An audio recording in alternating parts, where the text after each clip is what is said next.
करते हैं, नर्सरी में खेत मजदूरी करते हैं, कंस्ट्रक्शन में है, ब्रिक में है, चुना भट्ठा में है, बंधों में है, रास्ते में है, मालधारी है, चलती जातियों के है, घर वर्कर्स के हिसाब से काम कर रहे हैं।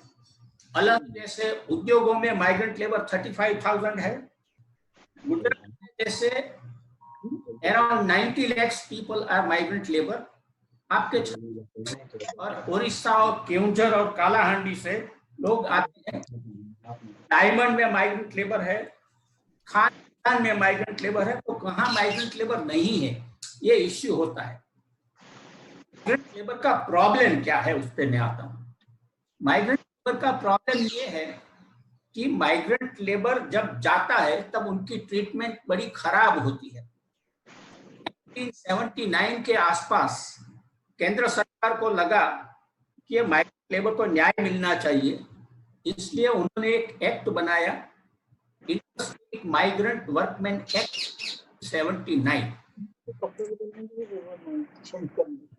Interstate migrant workman act ISMW act 1979। और केंद्र सरकार ने प्रावधान किया कि जब भी आप माइग्रेंट लेबर ले जाएं, तब वो माइग्रेंट लेबर आप ले जाएं कोई टिकट देकर, यानी कि जाने का किराया माइग्रेंट लेबर को एम्प्लॉयर ने देना पड़ेगा, उसको वहां रखने का मकान देना पड़ेगा, रहने का मकान देना पड़ेगा, उसका मेडिकल का खर्च उठाना पड़ेगा, उसको जो मिनिमम वेज है वो मिनिमम वेज मिलना चाहिए। ये सब प्रावधान माइग्रेंट लेबर के लिए उन्होंने रखा गया है। जो भारत में माइग्रेंट लेबर प्रॉब्लम हुआ है वो क्या है, मैं आपको बताता हूँ। माइग्रेंट लेबर जब तक कोरोना की कोविड-19 शुरू नहीं हुई तब तक काम कर रहे थे, तो अप्रैल तक की पेमेंट मिली और अप्रैल या मार्च तक की पेमेंट मिली, तो मार्च एंड में जो पेमेंट मिली वो अप्रैल तक चली। अब अप्रैल में काम नहीं था, इसलिए पेमेंट नहीं मिली उनको, तो उनके पास पैसा खत्म हो गया। आपने देखा होगा कि माइग्रेंट लेबर के क्राउड्स शुरू हो गए 4 या 5 मई के बाद, उसके पहले नहीं थे। उसके पहले उन्होंने डिमांड भी नहीं किया था कि हमें जाना है, काम कर रहे थे। मगर जब उन्होंने देखा कि काम भी नहीं है और पैसा भी नहीं है और यहाँ मकान भी नहीं है, हमको किराया देना पड़ता है, तो वहां रह के क्या करें, तो crowds and crowds are going back. अब एक्ट के प्रावधान के मुताबिक उनके कॉन्ट्रैक्टर को उनको भेजना है। एक प्रॉब्लम इनका ये है कि जब कोर्ट केस होता है तब मालिक कहता है कि माइग्रेंट लेबर अपने आप आया है, हम लेने नहीं गए हैं। मगर सुप्रीम कोर्ट के जस्टिस भगवती के जजमेंट में कहा गया है कि कॉन्ट्रैक्ट के बगैर माइग्रेंट लेबर आते ही नहीं, तो इंटरस्टेट माइग्रेंट वर्कमैन एक्ट और कॉन्ट्रैक्ट एक्ट दोनों के लिए आपको साथ में काम करना चाहिए। हमारी दिक्कत यह है कि भारत के हर एक राज्य में इंटरस्टेट माइग्रेंट वर्कमैन एक्ट की कुछ लोग तो देखने लगे हैं। हेलो, यस सर सुन रहे हैं। some disruption। कृपया आप लोग सब, ममता जी आप अपना ऑडियो म्यूट करिए प्लीज। हाँ ठीक है, म्यूट कर दूं? नहीं, ममता वाजपेयी, डॉक्टर ममता। जी सर कर रहे हैं। हाँ, म्यूट कर लीजिए, थैंक यू। हाँ सर। प्रॉब्लम ये है कि भारत के हर एक राज्य को ये इंटरस्टेट माइग्रेंट वर्कमैन एक्ट लागू होता है, मगर कोई राज्य उसका ऑफिशियल एप्लीकेशन अमल नहीं कर रहे हैं। करना चाहिए, अगर ये होता तो उसका रेडीमेड डेटा होता। ये इंटरस्टेट माइग्रेंट वर्कमैन एक्ट में एक प्रावधान ये भी है कि जब भी कोई माइग्रेंट लेबर आता है तो एम्प्लॉयर को, गवर्नमेंट को सूचना देनी पड़ती है कि मेरे पास इतने माइग्रेंट वर्कर है, तो सरकार के पास बिल्कुल डेटा हो जाता। मगर एम्प्लॉयर वो इंफॉर्मेशन देते नहीं है और इम्प्लीमेंटेशन नहीं होता है लेबर लॉ का। तो उपेंद्र बख्शी, जिसने सुप्रीम कोर्ट इन क्राइसिस पे किताब लिखी थी, उसने लिखा है कि non implementation is a fashion so far as labour issues are concern. तो ये चीज आज हो गई है, इसलिए हमें ये दिखाई देता है कि माइग्रेंट लेबर बड़े जत्थे में बाहर रोड पर आ रहे हैं, डिमांड कर रहे हैं, वायलेंस कर रहे हैं, कैसे भेजना वो कर रहे हैं। मगर सवाल ये है कि अगर ये एक्ट का प्रावधान हम करते, उसका अमल करते, तो ये प्रॉब्लम इतनी बड़ी नहीं होती। अब सवाल ये आता है कि माइग्रेंट लेबर के प्रॉब्लम्स क्या है। नंबर 1, माइग्रेंट लेबर का प्रॉब्लम यह है कि उनको मिनिमम वेज नहीं मिलता है, पीस रेट वेज मिलता है। उनको कहते हैं इतना काम है, कितने पैसे लोगे? तो डेली 8 आवर्स का जो 202 रुपया मिनिमम वेज मिलना चाहिए, वो उनको नहीं मिलता है। ये उनको हाउसिंग नहीं मिलता है, हाउसिंग देना चाहिए। आप दूसरे स्टेट से लाते हो तो उनकी वर्किंग कंडीशन होनी चाहिए, जैसे 8 घंटे काम लेना है, अगर हैजार्डस वर्क है तो उसको गियर, हेड गियर देना चाहिए, हाथ के मोजे देना चाहिए, इम्प्लीमेंटेशन देना चाहिए। उनकी वर्किंग कंडीशन अच्छी नहीं है, उनको मेडिकेशन देना चाहिए। जब शुगर के इन फील्ड में माइग्रेंट वर्क लेबर काम करते हैं तो सांप काटते हैं। अब सांप काटने की दवाई एम्प्लॉयर को अपने पास रखनी चाहिए, या कि तत्काल उसका उपाय हो सके, वो नहीं होता है। सिंस माइग्रेंट लेबर बड़े साथ में रहते हैं, 12x12 के कमरे में वो अपना किराया देते हैं, इसलिए 12x12 के कमरे में लगभग 8 से 10 लोग रहते हैं, तो इनके लिए उनका स्किन डिसीज शुरू हो जाता है। ज्यादातर माइग्रेंट लेबर अकेले जाते हैं तो उनकी सेक्स की समस्याएं शुरू हो जाती है, तो उनके लिए एड्स का डिसीज का सवाल रहता है। उनको बैड हैबिट्स, दारू पीना तो बहुत कॉमन है माइग्रेंट लेबर में, और ये सीजनल वर्क है, इसलिए माइग्रेंट लेबर दिवाली के बाद आते हैं और मई में फ्री हो जाते हैं, उनको निकाल देते हैं। ये उनके सब प्रॉब्लम्स है। अब ये माइग्रेंट लेबर जो प्रॉब्लम है, उसके लिए हमें क्या करना है, वो सवाल हमारे सामने आते हैं। इसके पहले मैं ये कहूंगा कि जो माइग्रेंट लेबर का प्रॉब्लम है, उसमें गवर्नमेंट का रोल क्या है और इंडस्ट्रियल पॉलिसी का रोल क्या है। इंटरनेशनल लेबर ऑर्गेनाइजेशन ने और सेंट्रल गवर्नमेंट के लेबर डिपार्टमेंट ने ये रेटिफाई किया है, ISMW एक्ट रेटिफाई किया है। तो ISMW एक्ट के तहत सरकार इसका इंस्पेक्शन करती है। ये अलग बात है कि इंस्पेक्शन नहीं होता है, मगर सरकार को इसका इंस्पेक्शन करना है, रिपोर्ट करना है, दंड करना है। मैं जब शुगर केन कटर्स के फील्ड में काम कर रहा था, उनके साथ रह रहा था माइग्रेंट लेबर के साथ, तब मैंने देखा कि इंस्पेक्टर आता ही नहीं है, जांच करता ही नहीं है, इनकी रिपोर्ट होती है। शिमला में एक लेबर ब्यूरो है, जो लेबर ब्यूरो इसके आंकड़े बाहर लगाती है, पब्लिश करती है, मगर आजकल वो भी काम नहीं हो रहा है। तो सरकार का रोल मिनिमम हो गया है, and with particular reference to liberalisation सरकार का लेबर लॉ का रोल कम से कम होता जाता है, इसलिए मानवीय समस्या खड़ी हो गई है।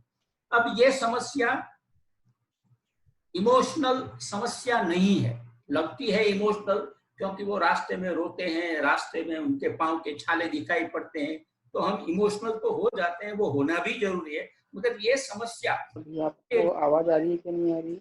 आ रही है, मुझे तो आवाज आ रही है। Please please. हाँ, मुझे तो बंद उसमें करना है तो बोलना, मुझे बंद करना है तो कहना, सवाल नहीं सर आप कंटिन्यू रखिए। हाँ, तो सवाल ये है कि सरकार को ये जो काम करना चाहिए वो नहीं होता ना, अभी काम पर्टिकुलर। हेलो, हाँ सर आप बोलिए प्लीज।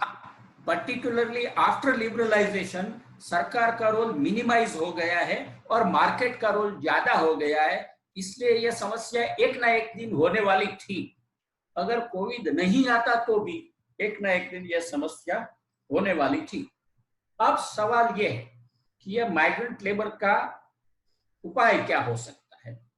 मैं कहना चाहूंगा कि माइग्रेंट लेबर का एज डायरेक्टली तो सिर्फ इतना ही उपाय है कि आप एक माइग्रेंट वर्क का अमल करो, आप बॉन्डेड लेबर एक्ट का अमल करो, क्योंकि माइग्रेंट लेबर में होता क्या है, मालिक उसे कुछ पैसे एडवांस दे देता है और कहता है कि तू एडवांस नहीं चुका दे तब तक तुझे काम करना होगा।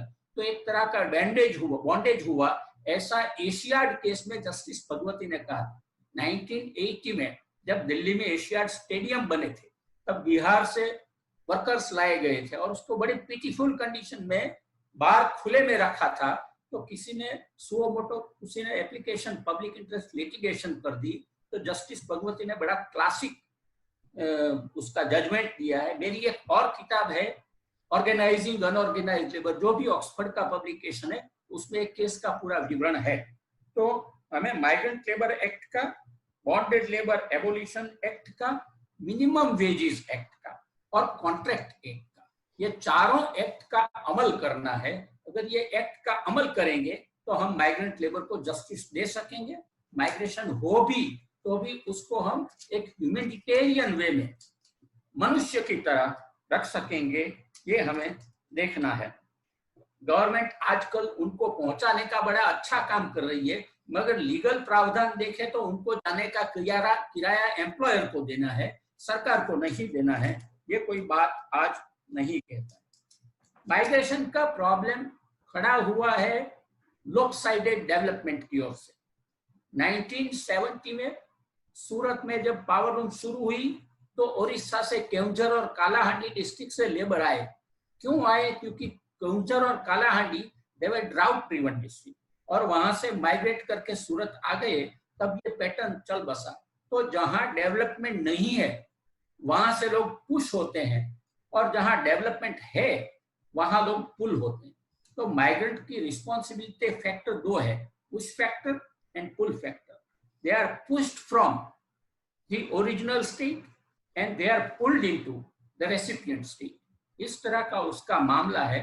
इसलिए ये पुश और पुल फैक्टर क्या क्या है? जैसे कालाहांडी और केवंझर में बारिश नहीं होती है, उसकी कृषि बिगड़ जाती है, तो उसकी हमें दरकार लेनी है, तो माइग्रेशन कम होगा। दूसरा माइग्रेशन का कारण है लैंड पॉपुलराइजेशन, उनकी जमीन चली जाती है, काम कुछ नहीं रहता है, भाग जाते हैं।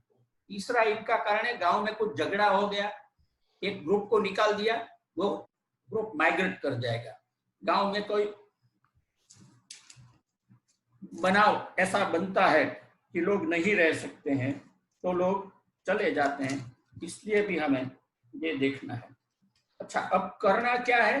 Number 1, interstate migrant workman act, contract labour act, bonded labour act and minimum wages act, उनका अमल करना है। दूसरा करना क्या है? जो स्टेट में डेवलपमेंट नहीं है और जहां से लेबर आ रहे हैं वहां डेवलपमेंट करना है। आज लेबर कहां से आ रहे हैं?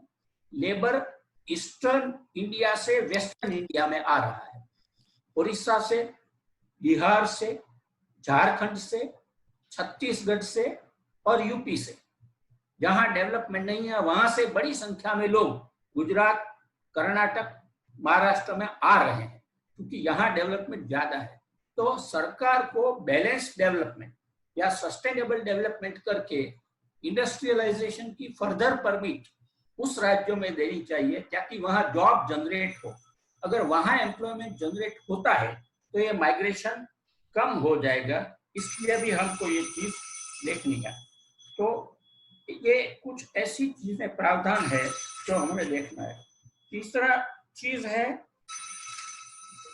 कि हमें उनको ऑर्गेनाइज करना है। माइग्रेंट लेबर, अकेला माइग्रेंट लेबर निकम्मा है, उसको गांव में एक कोऑपरेटिव बनाओ, उसको कुछ इनपुट दे दो। जैसे कि 20-50 फैमिली का एक ग्रुप है, तो उनको मवेशी बना दो, उनको कैटल दे दो, उनको एक मिल्क कोऑपरेटिव बना दो। वो मिल्क लेके अपना पैसा कमाएगा, तो उसको जाने की जरूरत नहीं पड़ेगी। इस तरह उनको ऑर्गेनाइज करना, ये एनजीओ का काम है। एक नेशनल लेबर इंस्टीट्यूट दिल्ली में था, जिन्होंने ये काम झारखंड में किया था। तब मैंने झारखंड की मुलाकात ली थी, मगर ये काम बहुत लंबी देर तक नहीं चला। इसलिए ये माइग्रेंट लेबर को उनके स्टेट में ऑर्गेनाइज करके कोई ऐसी वायबल इकोनॉमिक एक्टिविटी दे सकते हैं जिसे वो गांव में बेकार न बैठा रहे, उनको 12 महीना काम मिलता रहे, तो ये प्रश्न का बड़ा इजीली हल हो सकता है। एक और जो हमने रेकमेंड किया था, मैंने अलग शिप ब्रेकिंग यार्ड का काम किया तब, कि उनको आइडेंटिटी कार्ड दो। माइग्रेंट लेबर का कहीं रिकॉर्ड ही नहीं रखते हैं ये लोग। सूरत में 1984 में शांतिनाथ सिल्क मिल दब गई तो पुलिस केस हुआ, तो पुलिस ने पूछा कि लेबरर्स कौन कौन से, तो मालिक ने कहा मुझे क्या पता, मैंने तो काम कॉन्ट्रैक्ट पे दे दिया था, मेरे पास लेबरर्स के नाम नहीं है। तो लेबरर्स रखते वक्त सरकार में नोट करें और उनको आइडेंटिटी कार्ड मिले, वो आइडेंटिटी कार्ड से उसको राशन मिले, वो आइडेंटिटी कार्ड से उनको मेडिकल सुविधाएं मिले, वो आइडेंटिटी कार्ड उनका पीएफ में काम। एक भी माइग्रेंट लेबर का पीएफ अकाउंट नहीं खुला है, तो ईपीएफ को चाहिए कि माइग्रेंट लेबर का पीएफ अकाउंट खुले, माइग्रेंट लेबर को ईएसआई में, एम्प्लॉय स्टेट इंश्योरेंस में काम मिले, ये सब उनको मिले। तो इस तरह होना चाहिए। अब मेरे पास कुछ सवाल भी आए हैं, वो सवाल मैं लेता हूँ। पहला सवाल है कि क्या केंद्र सरकार और राज्य सरकार के बीच तालमेल नहीं है? केंद्र सरकार और राज्य सरकार के बीच लेबर डिपार्टमेंट में तालमेल नहीं है। जो अगर होता तो जो सेंडिंग स्टेट में से रेसिपिएंट स्टेट में माइग्रेंट आते हैं उसका डेटा हमारे पास होता, उसका डेटा लेबर ब्यूरो के पास होता। राज्य का लेबर डिपार्टमेंट इंडिपेंडेंटली काम कर रहा है, केंद्र का जो सेंट्रल लेबर कमिश्नरेट है उसके पास इम्प्लीमेंटेशन की सत्ता नहीं है, पॉलिसी मेकिंग की सत्ता है। They can implement it only in union territory, not in state. State का जो लेबर डिपार्टमेंट है वो स्टेट में इम्प्लीमेंट करेगा। तो तालमेल का बिल्कुल अभाव है। पहले ऐसा होता था कि ट्राइपार्टाइट कॉन्फ्रेंस हर साल होती थी, सरकार, मालिक और लेबर, और ये ट्राइपार्टाइट कॉन्फ्रेंसिस में ऐसे इश्यू तय होते थे। मगर अब तो ट्राइपार्टाइट कॉन्फ्रेंस ही बंद हो गई है, तो ऐसे इश्यू सॉल्व करने के लिए हमारे पास कुछ प्लेटफॉर्म नहीं बचा है। अच्छा, एक और भी बात है कि उद्योगों को डिसेंट्रलाइज करना चाहिए। हमें जहां ज्यादा उद्योग है वहां ज्यादा उद्योग है। बंबई में इतने उद्योग है, बेंगलोर में इतने उद्योग है, क्यों होना चाहिए? Why concentration of industrial locations? Industrial location should be decentralise. अगर डिसेंट्रलाइज करते हैं तो ये माइग्रेंट लेबर का प्रॉब्लम यहाँ नहीं होगा। And finally I would say that we have to see कि माइग्रेंट लेबर को उनकी जो मिलनी चाहिए वो सभी सुविधाएं उनको मिले, उसके लिए लेबर इंस्पेक्शन को बढ़ाए और उनका अपना पार्टिसिपेशन, माइग्रेंट लेबर का पार्टिसिपेशन डिसीजन मेकिंग में हो। वो आईएलओ ने भी कहा है, केंद्र सरकार ने अपने लेबर पॉलिसी में भी कबूल किया है, मगर कोई भी डिसीजन मेकिंग में माइग्रेंट लेबर के एसोसिएशंस का हाथ नहीं रहता है, उनका पार्टिसिपेशन नहीं रहता है। इसलिए भी बहुत से इश्यूज खड़े हुए हैं। मेरा यह मानना है कि माइग्रेंट लेबर का प्रॉब्लम इंडिया में बढ़ता जाएगा, क्योंकि ये जो लोप-साइडेड डेवलपमेंट है वो और भी चालू रहता है। वो लोप-साइडेड डेवलपमेंट हमने करने की सोची नहीं है। ऑन दी कॉन्ट्ररी, राज्यों में हरीफाई है कि कौन पहला नंबर आता है इंडस्ट्रियल इन्वेस्टमेंट से। तो जो राज्य पहले नंबर आते हैं वहां ऑब्वियसली माइग्रेंट आएंगे। मैं गुजरात में से जब झारखंड में या छत्तीसगढ़ के नक्सलाइट इन्फेस्टेड एरिया उसमें जाता हूँ मेरे फील्डवर्क के लिए, तब जब कहता हूँ गुजरात से आए हो तो लोग आपको क्या तकलीफ है, आप तो बड़ा अच्छा स्टेट है। शर्म आती है हमें ये सुनने के लिए कि हमें जितनी सगवड़ सरकार ने दी उतनी वहां भी मिलनी चाहिए। All are equal citizens of India. तो हमें अपनी जो प्लानिंग प्रोसेस है उसको रिस्ट्रक्चर करनी चाहिए। यहाँ सवाल आता है इंडस्ट्रियल पॉलिसी का। किसी ने ये सवाल भी पूछा है इंडस्ट्रियल पॉलिसी का कि इंडस्ट्रियल पॉलिसी कैसी होनी चाहिए। तो इंडस्ट्रियल लोकेशन की पॉलिसी इकोनॉमिक्स, इंडस्ट्रियल इकोनॉमिक्स में दी गई है। Where industry should be located, industry should be located at on a land which is not useful for agriculture, which is not useful for agriculture, which is a cultivable waste or which is another type of waste। मगर वो जो जमीन हम आज कृषि में काम लेते हैं उसमें इंडस्ट्री नहीं लगनी चाहिए। इंडस्ट्री जहां कम आबादी हो वहां चाहिए इंडस्ट्री चाहिए। ये सब इंडस्ट्रियल पॉलिसी के, इंडस्ट्रियल लोकेशन के क्राइटेरिया है। वो क्राइटेरिया आज मजबूत नहीं हुए। एक और भी क्राइटेरिया है कि जब कोई भी इंडस्ट्री लगती है तो पहले एनवायरमेंट इंपैक्ट असेसमेंट EIA किया जाता है। अब EIA करना यानी कि ये इंडस्ट्री आने से पर्यावरण को कितना लाभ होगा। सोशियोलॉजिस्टों को जान के आनंद होगा कि EIA के साथ SIA भी होता है, सोशल इंपैक्ट असेसमेंट। और कहते हैं कि social impact assessment is an inseparable part of environment impact assessment. मैं कई सोशल इम्पैक्ट से जुड़ा हुआ हूँ, जैसे कि नर्मदा का बांध बना तो आदिवासियों पे उसका क्या इम्पैक्ट होगा, उसका सोशल इम्पैक्ट असेसमेंट मैंने बनाया, और नर्मदा के आदिवासियों के लिए रिहैबिलिटेशन पॉलिसी मैंने बनाई है, तो मैं ये जानता हूँ। हम सोशियोलॉजिस्टों को अगर माइग्रेंट लेबर का इश्यू खत्म करने में अपना योगदान देना है तो हमें बड़े पैमाने पे माइग्रेंट के लेबर के लिए सोशल इम्पैक्ट असेसमेंट का काम ले लेना चाहिए। मेथोडोलॉजी में सोशल इम्पैक्ट असेसमेंट एक मेथड है, और ये मेथड से रिसर्च कैसे किया जाना चाहिए यह भी उसमें दिया गया है। मगर अफसोस की बात यह है कि हम लोग सर्वे से बाहर नहीं निकलते हैं, इसलिए सोशल इम्पैक्ट असेसमेंट में बहुत कम लोग जाते हैं, और हमें इसका ज्यादा सोशियोलॉजिकल लिटरेचर में बहुत मिलता नहीं है।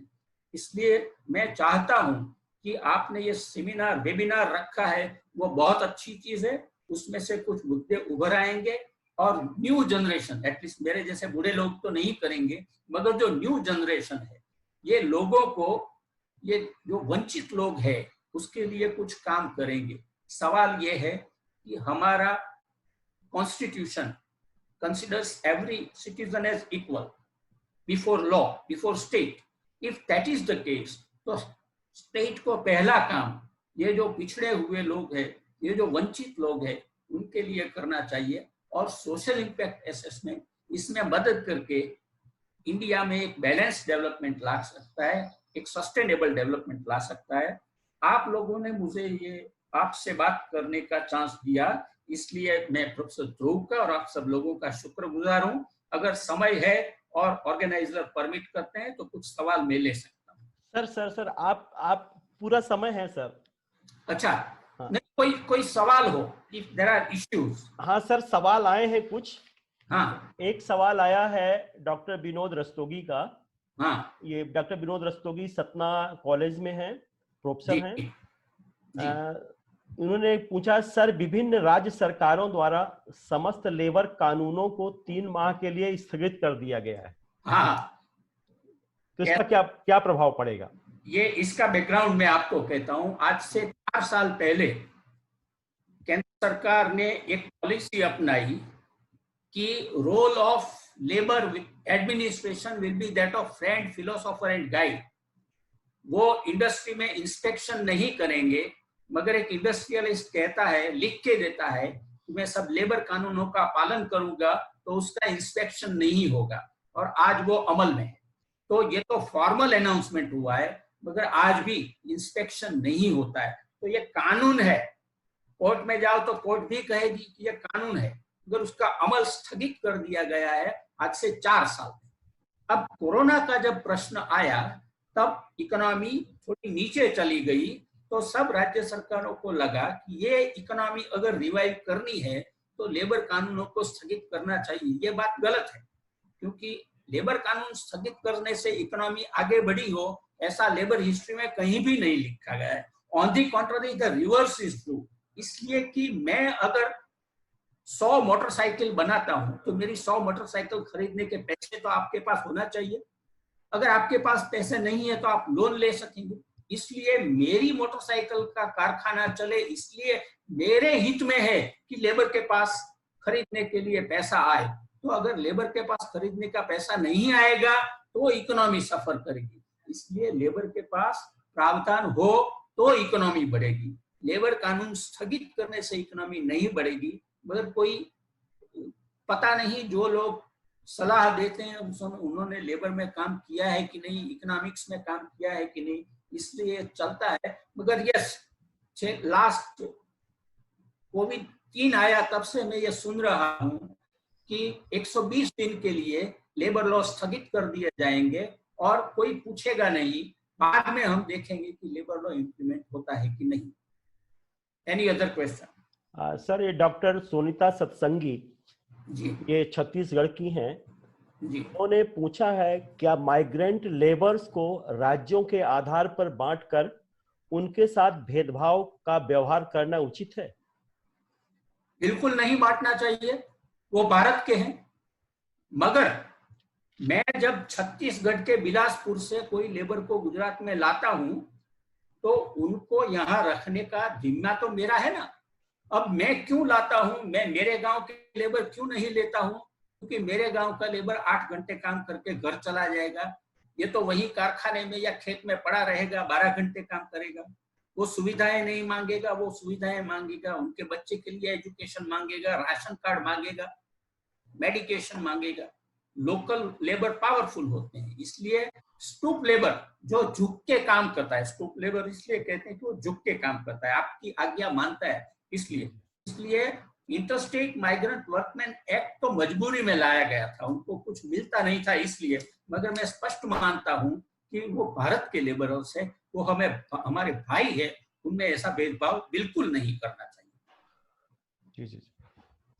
और कोई प्रश्न आपको आप लोग करना है सर से, आप प्रश्न पूछ सकते हैं, अपना माइक अनम्यूट कर लीजिए जिनको पूछना है। डॉक्टर संजय तिवारी जी। सर नमस्कार, मेरा नाम डॉक्टर संजय तिवारी है। मैं नमस्ते सर। नमस्ते। मेरा सर ये कहना है कि चूंकि अब हम पूरे भारतवर्ष में ये माइग्रेंट्स का मूवमेंट देख रहे हैं, यानी अब वो रिस्पेक्टेड अपने अपने स्टेट्स की तरफ जा रहे हैं, और हमको लगता है कि आने वाले 10-1 दिनों में, 12 दिनों में संभवतः कई लोग अपने अपने राज्यों में स्थापित हो जाएंगे सर। अभी सर चूंकि कोविड की ये प्रॉब्लम अभी लग रहा है कि 3-4 महीने या 5 महीना और चलेगी, तो मतलब कोरोना की प्रॉब्लम अभी लग रहा है कि ये कंटिन्यू करेगी जिस प्रकार से केसेस चल रहे हैं, या जो भी आगे सिचुएशन होती है। क्या सर आपको ऐसा नहीं लगता है कि अब ये राज्यों को लेबर सिस्टम्स को पुनर्डिफाइन करें, और अपने यहाँ अगर वो वाकई वो सुविधाएं, जैसे आपने अपनी स्पीच में सर ये बोला कि यूपी है या बिहार है या नॉर्थ ईस्ट के और राज्य हैं जहां से पलायन करके ये लोग वेस्टर्न पार्ट में आए थे, सिटी में आए थे वेस्टर्न पार्ट में, क्योंकि वहां डेवलपमेंट नहीं था। तो इन राज्यों के पास अब ये अवसर हो सकता है कि कम से कम इन मजदूरों के लिए, इन माइग्रेंट्स के लिए कुछ व्यवस्था वो अपने जगह पे करें। ये मेरा सर बिल्कुल नहीं, आपका प्रश्न बिल्कुल सही है। रवड़ी सर, क्या हुई कि वेबिनार में अब ध्रुव ने जल्दी किया सबके। जी सर मैं सुन रहा हूँ, हमारे हैं उनके ईमेल फीड करना चाहिए। मैं सुन रहा हूँ। शुक्ला सर आप अपने आप को 1 मिनट, जैसा हमने किया है, ये मैं संजय तिवारी जी के सवाल का जवाब दे दूं। चलिए बाद में लेंगे। हाँ, मैं अभी अनम्यूट करता हूं, आप अपना माइक अनम्यूट कर लीजिए। हेलो जी सर बोलिए सर प्लीज। हाँ, ऐसा है कि कोविड का प्रश्न जल्दी खत्म होने वाला नहीं है, 2021 तक कोविड का प्रश्न चलेगा, जून पूरा लॉकडाउन चलेगा, ये आप समझ लीजिए। मगर हमको कोविड के साथ रहना सीख लेना होगा। और समाज शास्त्रियों के लिए बड़ी चुनौती ये है, पोस्ट कोविड लाइफस्टाइल कैसी बदलती है उस पर संशोधन चालू कर दे। उत्तम। It's a very big issue for sociologists, and where sociologists can dominate कि पोस्ट कोविड लाइफस्टाइल कैसी होगी। जैसे कि आप हस्तधुनन नहीं करेंगे, नमस्ते करेंगे, जैसे आप बाहर का खाना नहीं खाएंगे, घर का खाना खाएंगे, आप मैदा नहीं खाएंगे, आप शुगर नहीं खाएंगे, आप नमक नहीं खाएंगे, आप देसी खाइए, आप सुबह काढ़ा पिएंगे, आपकी लाइफस्टाइल डिस्टेंस मेंटेन करेगी। तो ये सब समारंभ नहीं होंगे, मंदिरों में कम लोग जाएंगे, तो लाइफस्टाइल क्या बदलेगी और ये नई लाइफस्टाइल के नॉर्म्स क्या होंगे, उस पर हमें बहुत काम करने का बाकी है। हम सिर्फ कहते हैं मगर इस पे काम नहीं शुरू हुआ है। तो मुझे लगता है कि सोशियोलॉजिस्टों को पोस्ट कोविड लाइफस्टाइल क्या होगी उस पे काम करने का बहुत बड़ा अवसर है। एक चीज और भी है प्रोफेसर तिवारी, और वो ये है कि ये काम लंबा समय तक चलता रहेगा, इसलिए राज्यों को चाहिए कि अपने राज्यों में से जो लोग माइग्रेंट बन के जाते हैं उनके लिए मनरेगा का प्रावधान बढ़ा दें। अभी 100 दिन की मनरेगा दे रहे हैं रोजी, वो 200 दिन तक करनी चाहिए। और जो अन्य प्रोविजन मेडिसिन वगैरह, मेडिकल वगैरह उसमें दे सकते हैं तो लोग कम जाएंगे। दूसरी बात, जहां से लोग होते हैं जैसे बिलासपुर है, जगदलपुर है, केवंझर है, कालाहांडी है, ये अपना झारखंड का रांची का एरिया है, ऐसे लोग पलायन होते हैं, तो वहां एम्प्लॉयमेंट जनरेशन करने वाले इंडस्ट्रीज कैसे डाल दी जाए उसका सोच करना चाहिए, और केंद्र के साथ नेगोशिएट करके एक नई पॉलिसी बनके इंडस्ट्रियल लोकेशन की पॉलिसी बदलनी चाहिए। Thank you. Uttam sir, thank you sir. Sir एक क्वेश्चन मेरा भी था। जी। मैं प्रोफेसर साधना खरे बोल रही हूँ। जी हाँ, कहिए। छत्तीसगढ़ से सर। वेबिनार कुछ काम है? तो मेरा क्वेश्चन ये था सर, अभी हम लोग ज्यादातर अभी हम नीचे हैं, भाषण चल रहा है। सर श्रमिकों के बारे में बात कर रहे हैं ज्यादातर, पर अब हमारी अर्थव्यवस्था का क्या होगा यदि ये मजदूर वापस नहीं लौटे? तो अर्थव्यवस्था हमारी कैसे संभलेगी? क्योंकि सारे मजदूर तो गांव तरफ वापस आ गए हैं ज्यादातर लोग।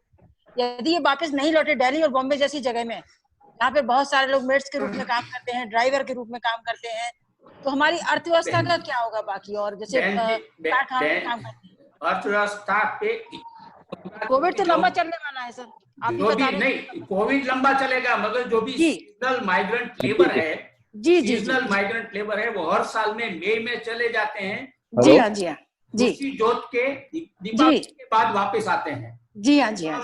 दीपावली के बाद वो वापस आए, उनका प्लानिंग हमको करना चाहिए और उनको आकर्षित करने के लिए अच्छी लाइफस्टाइल का उनको प्रॉमिस देना चाहिए, तो हमारे उद्योग बने रहेंगी। अगर हम उनको निग्लेक्ट करेंगे तो हमारे उद्योग में भी कटौती आएगी, इसलिए हमें ये सोचने की जरूरत है। Thank you. सर एक प्रश्न है।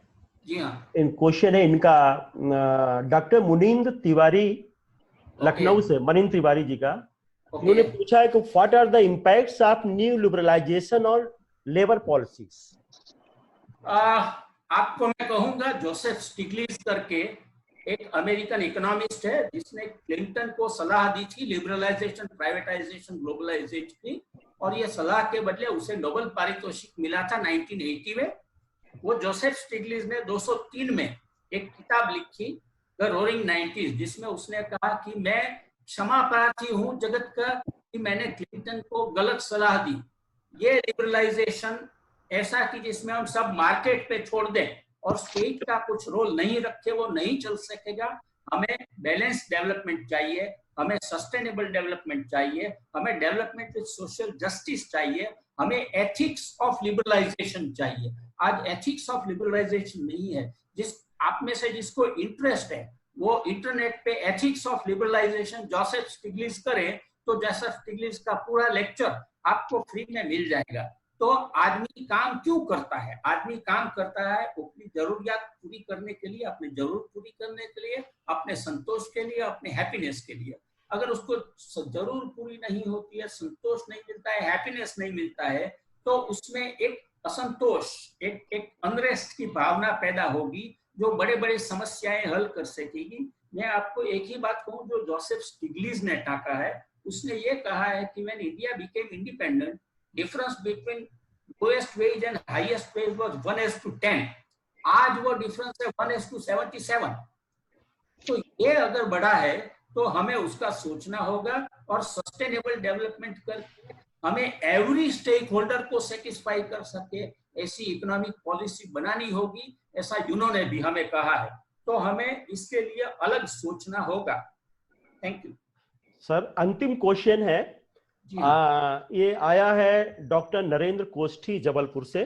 जी हाँ, ये पूछते हैं कि माइग्रेंट लेबर के लिए लॉन्ग टर्म पॉलिसी क्या होना चाहिए? माइग्रेंट लेबर के लिए लॉन्ग टर्म, देखिए माइग्रेशन एज सच रुकने वाला नहीं है। World history is full of migration. अगर मेरी किताब पढ़े तो पहले ही चैप्टर में मैंने लिखा है world history is the history of migration. हम भी बाहर से आए हैं, तो माइग्रेशन रहेगा, मगर डिस्ट्रेस माइग्रेशन नहीं रहना चाहिए। यहाँ रोटी नहीं है इसलिए मुझे दूसरी जगह ढूंढना चाहिए, ऐसा नहीं होना चाहिए। मैं जहाँ रहता हूँ वहां सुख संतोष के साथ रह सकूं, ऐसा प्लानिंग होना चाहिए। ऐसा प्लानिंग जब होगा जब प्लानिंग में मेरा पार्टिसिपेशन होगा, जब मेरा वॉइस होगा प्लानिंग, तब ऐसा प्लानिंग होगा। इसलिए local planning, planning at district level matters much more. वो प्लानिंग हो, सबकी क्षमताएं क्या है, कैपेबिलिटीज क्या है, वो देख के उनकी कैपेबिलिटी डेवलपमेंट के प्रोग्राम्स हो। कोई अगर कृषि अच्छी करता है, कोई नृत्य अच्छा करता है, कोई संगीत अच्छा करता है, तो हर एक के लिए डेवलपमेंट का प्रावधान हमारी डेवलपमेंट पॉलिसी में हो। ये अगर हम कर सके, हम सस्टेनेबल डेवलपमेंट कर सके, हम हर एक स्टेक होल्डर को सेटिस्फाई कर सके, ऐसा अगर पॉलिसी बना सके, तो माइग्रेशन का जो डिस्ट्रेस माइग्रेशन है या जो इंटरस्टेट माइग्रेशन के अभी प्रॉब्लम्स हुए हैं वो है, उसको हम खत्म कर सकते हैं। Thank you. Thank you sir. आज जो है पहले वक्ता के रूप में डॉक्टर विद्युत जोशी सर जिन्हें बहुत ही सारगर्भित व्याख्यान दिया, और हमारे दूसरे वक्ता आज जुड़ गए हैं हमसे डॉक्टर अरविंद कुमार जोशी, बनारस विश्वविद्यालय। तो आज हम बात थोड़ा जोशी मैं कर रहा हूँ। I'll say hi to Arvind. Arvind, how are you? नमस्कार सर। नमस्कार सर। नमस्कार। आपका आशीर्वाद है सर, आपका आशीर्वाद है। Fine okay. और ऑर्गेनाइजर से मैं क्षमा प्रार्थी हूँ, मैं छोड़ सकता हूँ? जी sir. Thank you. Okay sir. हाँ, डॉक्टर अरविंद जोशी जी बनारस हिंदू विश्वविद्यालय के समाजशास्त्र के प्राध्यापक, आचार्य और देश के जाने माने हस्ताक्षर हैं, बहुत अच्छे वक्ता हैं। आप में से कई लोग इनको सुने होंगे। मैं सादर अनुरोध करता हूं कि डॉक्टर अरविंद कुमार जोशी जी अपना व्याख्यान दें। आज एक समस्या आ गई है, हमारी आवाज आप और सबकी आवाज बहुत अच्छी सुनाई दे रही होगी, लेकिन इसमें चूंकि ये पहला वेबिनार था और इसमें जितने भी हमारे आज के गेस्ट लेक्चर जिनको देना था उनके हमें ईमेल को वहां पे इंट्रोड्यूस करना था और वो भूल हो गई जल्दी में। इस कारण से आप जोशी जी को साक्षात नहीं देख पा रहे हैं, लेकिन आप अपने मन में बिठा लीजिए, जोशी जी को आपने कई बार सुना होगा। मैं सादर अनुरोध कर रहा हूं डॉक्टर अरविंद कुमार जोशी जी से कि वो अपना व्याख्यान दे। आधे घंटे का व्याख्यान रहेगा, फिर इसके बाद क्वेश्चन आंसर जो होगा वो रहेगा। आदरणीय जोशी। धन्यवाद महेश जी। मैं बहुत आभारी हूं आपका कि आपने ये मुझे अवसर प्रदान किया है। मैं मध्यांचल सोशलॉजिकल सोसाइटी के सभी पदाधिकारियों और सदस्यों का भी आभारी हूं। अब ये लॉकडाउन से भी ज्यादा सदा आपने दे दी है। मैं ध्रुव दीक्षित जी का भी आभारी हूं कि वो कई बार मुझको निर्देश दे रहे थे कि कैसे जुड़ना है, लेकिन अंत में यह समस्या एक सामने आ गई है। चलिए कोई बात नहीं है। अभी हम लोगों ने बहुत अच्छा व्याख्यान सुना विद्युत जोशी जी का, क्योंकि वो उस क्षेत्र में काम करते हैं, इसलिए उसकी बारीकियों को समझते भी हैं। और हम में से बहुत सारे लोग माइग्रेशन को देख भी रहे हैं और लगातार समाचारों से जुड़े हुए हैं। टीवी में खास करके मीडिया में बहुत ज्यादा सब दिखाई दे रहा है। हमको इसको जरा और तरीके से समझने की आवश्यकता है, क्योंकि इसमें कुछ ऐसी बातें उठी। विद्युत जोशी जी चले गए अभी, उन्होंने जो जिन मुद्दों को उठाया था, महेश जी भी काम करते हैं और मैं तो अभी एक बहुत बड़ा मैंने अभी काम भी किया है, कन्हर डैम वाला, जिसको सोशल इम्पैक्ट असेसमेंट की बात कर रहे थे। इसका माइग्रेशन और उससे कोई मतलब नहीं है। सोशल इम्पैक्ट असेसमेंट और माइग्रेशन या माइग्रेंट वर्कर, उनसे कोई इसका मतलब नहीं है। वो तो ये दिखाने की कोशिश करता है कि जो प्रोजेक्ट बनाया जा रहा है उस प्रोजेक्ट का सामाजिक आर्थिक प्रभाव जिन लोगों को वहां से हटाया जाएगा, विस्थापित किया जाएगा, उन पर क्या पड़ेगा। तो इन लोगों को हमको किस तरह से विस्थापित करने की आवश्यकता है। जो विषय है आज का वो माइग्रेशन पे है। मैंने माइग्रेशन पे काम किया है, लेकिन माइग्रेशन एक बहुत बड़ा विषय है। आप सब लोग जानते हैं अच्छी तरह से कि माइग्रेशन, ये पूरी दुनिया ही माइग्रेशन पर निर्भर करती है। ज्यादातर लोग माइग्रेंट हैं, कोई भी मूल निवासी, बहुत कम ही लोग मूल निवासी रह गए हैं इस समय, और विविध कारणों से लोग एक स्थान से दूसरे स्थान को माइग्रेट करते हैं। आपने सुना होगा 2-3 शब्द इसमें आते हैं बार बार। एक तो यह आता है इंटर स्टेट माइग्रेशन, दूसरा इंट्रा स्टेट माइग्रेशन और तीसरा इमिग्रेशन और एमिग्रेशन।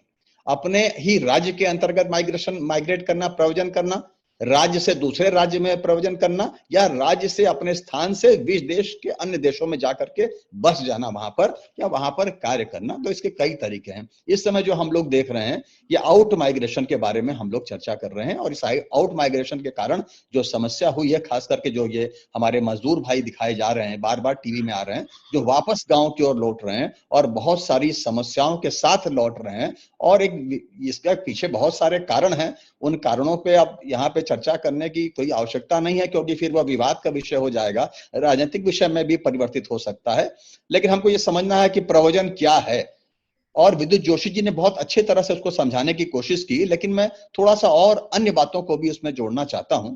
मेरा यह मानना है कि जो सामाजिक आर्थिक विकास के सूचक और माइग्रेशन, इनमें सहसंबंध है। क्योंकि सहसंबंध नहीं होता तो बाहर माइग्रेशन नहीं होता। तो विकास के सूचक क्या है? बहुत सारे विकास के सूचकों से आप परिचित भी हैं। हमें यह देखना है, ये बार बार शब्द आता है कि विकास में क्षेत्रीय विविधता है। हमारे पूरे देश में यदि आप देख सकते हैं तो कुछ पॉकेट्स ऐसे हैं जहां डेवलपमेंट ज्यादा हुआ है, कुछ ऐसे पॉकेट्स हैं जहां एकदम ही डेवलपमेंट नहीं हुआ है, कुछ ऐसे पॉकेट्स हैं जहां पर डेवलपमेंट की संभावना अभी आने वाले कई वर्षों तक नहीं है। तो जो इंडिकेटर्स हैं, उन इंडिकेटर्स को यदि हम लोग देखें, जैसे बीपीएल लोगों का कुछ राज्यों में अधिकता है, जो बीपीएल लोग हैं कुछ राज्य में बहुत ज्यादा है, जो बिलो पॉवर्टी लेवल में जीवन व्यतीत कर रहे हैं। इसी तरह से एक इंडिकेटर प्रति व्यक्ति आय भी है, जो लेवल ऑफ डेवलपमेंट को रिफ्लेक्ट करता है। प्रति व्यक्ति आय यदि कम है तो समझ में आ जाता है कि यहाँ की विकास की क्या स्थिति इस समय होगी। इसी तरह से लेवल ऑफ अर्बनाइजेशन, नगरीकरण की जो स्तर है उसको देखें तो हमारे पूरे देश के जो जितने राज्य हैं उन सभी राज्यों में आप देखें नगरों की क्या स्थिति है या नगरीकरण की क्या दर है, उससे आपको समझ में आ जाएगा कि विकास में कितनी विविधता है। इसी तरह से जो फीमेल लिटरेसी है ये भी बहुत ज्यादा इसको प्रभावित करती है, क्योंकि कहीं कम है कहीं ज्यादा है। और जो कृषि श्रमिक हैं उनका जो प्रतिशत है उस प्रतिशत को भी देखने की आवश्यकता है, क्योंकि वो भी लेवल ऑफ डेवलपमेंट को इंगित करता है। इसी तरह से बहुत सारे और भी इंडिकेटर्स हैं जो जो जो फाइनेंशियल एक्सपर्ट्स हैं वो इसको देखने की कोशिश करते हैं, जैसे पर कैपिटा बैंक डिपॉजिट। तो पर कैपिटा बैंक डिपॉजिट अगर आप देखेंगे तो बिहार वालों में, उत्तर प्रदेश वालों में भी और उड़ीसा राजस्थान वालों में देखेंगे बहुत कम होगा, जबकि महाराष्ट्र में देखेंगे अगर आप तो पर कैपिटा बैंक डिपॉजिट बहुत ज्यादा है। इसी तरह से इंडस्ट्रीज हैं, ठीक है, पब्लिक और प्राइवेट जो इन्वेस्टमेंट्स हैं वो कितने ज्यादा है किसी क्षेत्र विशेष में, तो आप देखेंगे कहीं कहीं बहुत ज्यादा उद्योग हैं और इन सभी उद्योगों में लोग काम करना प्रारंभ करते हैं। हमारे देश में जो प्रवचन प्रारंभ हुआ है वो उसमें गति तब हुई जब 1947 के बाद देश में औद्योगिकरण की प्रक्रिया प्रारंभ हो गई। उसके बाद पंचवर्षीय योजनाएं बनने लगी और सरकार ने औद्योगिक नीतियां बनाना शुरू की।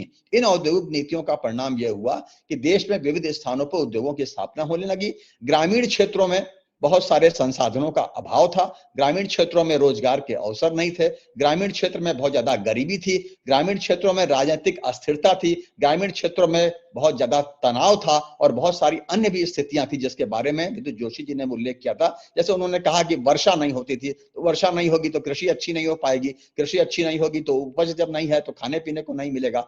उसी तरह से बाढ़ बहुत सारे स्थानों पर आ जाती है, यह भी एक बहुत बड़ा कारण था जिसके कारण अपने स्थान से लोग जो है बाहर निकलना शुरू किए। यहां जो चर्चा हमारी है वो उन माइग्रेंट्स के ऊपर है जो सीजनल माइग्रेंट्स हैं और ग्रामीण क्षेत्रों से शहरी क्षेत्रों की ओर निकले हुए हैं।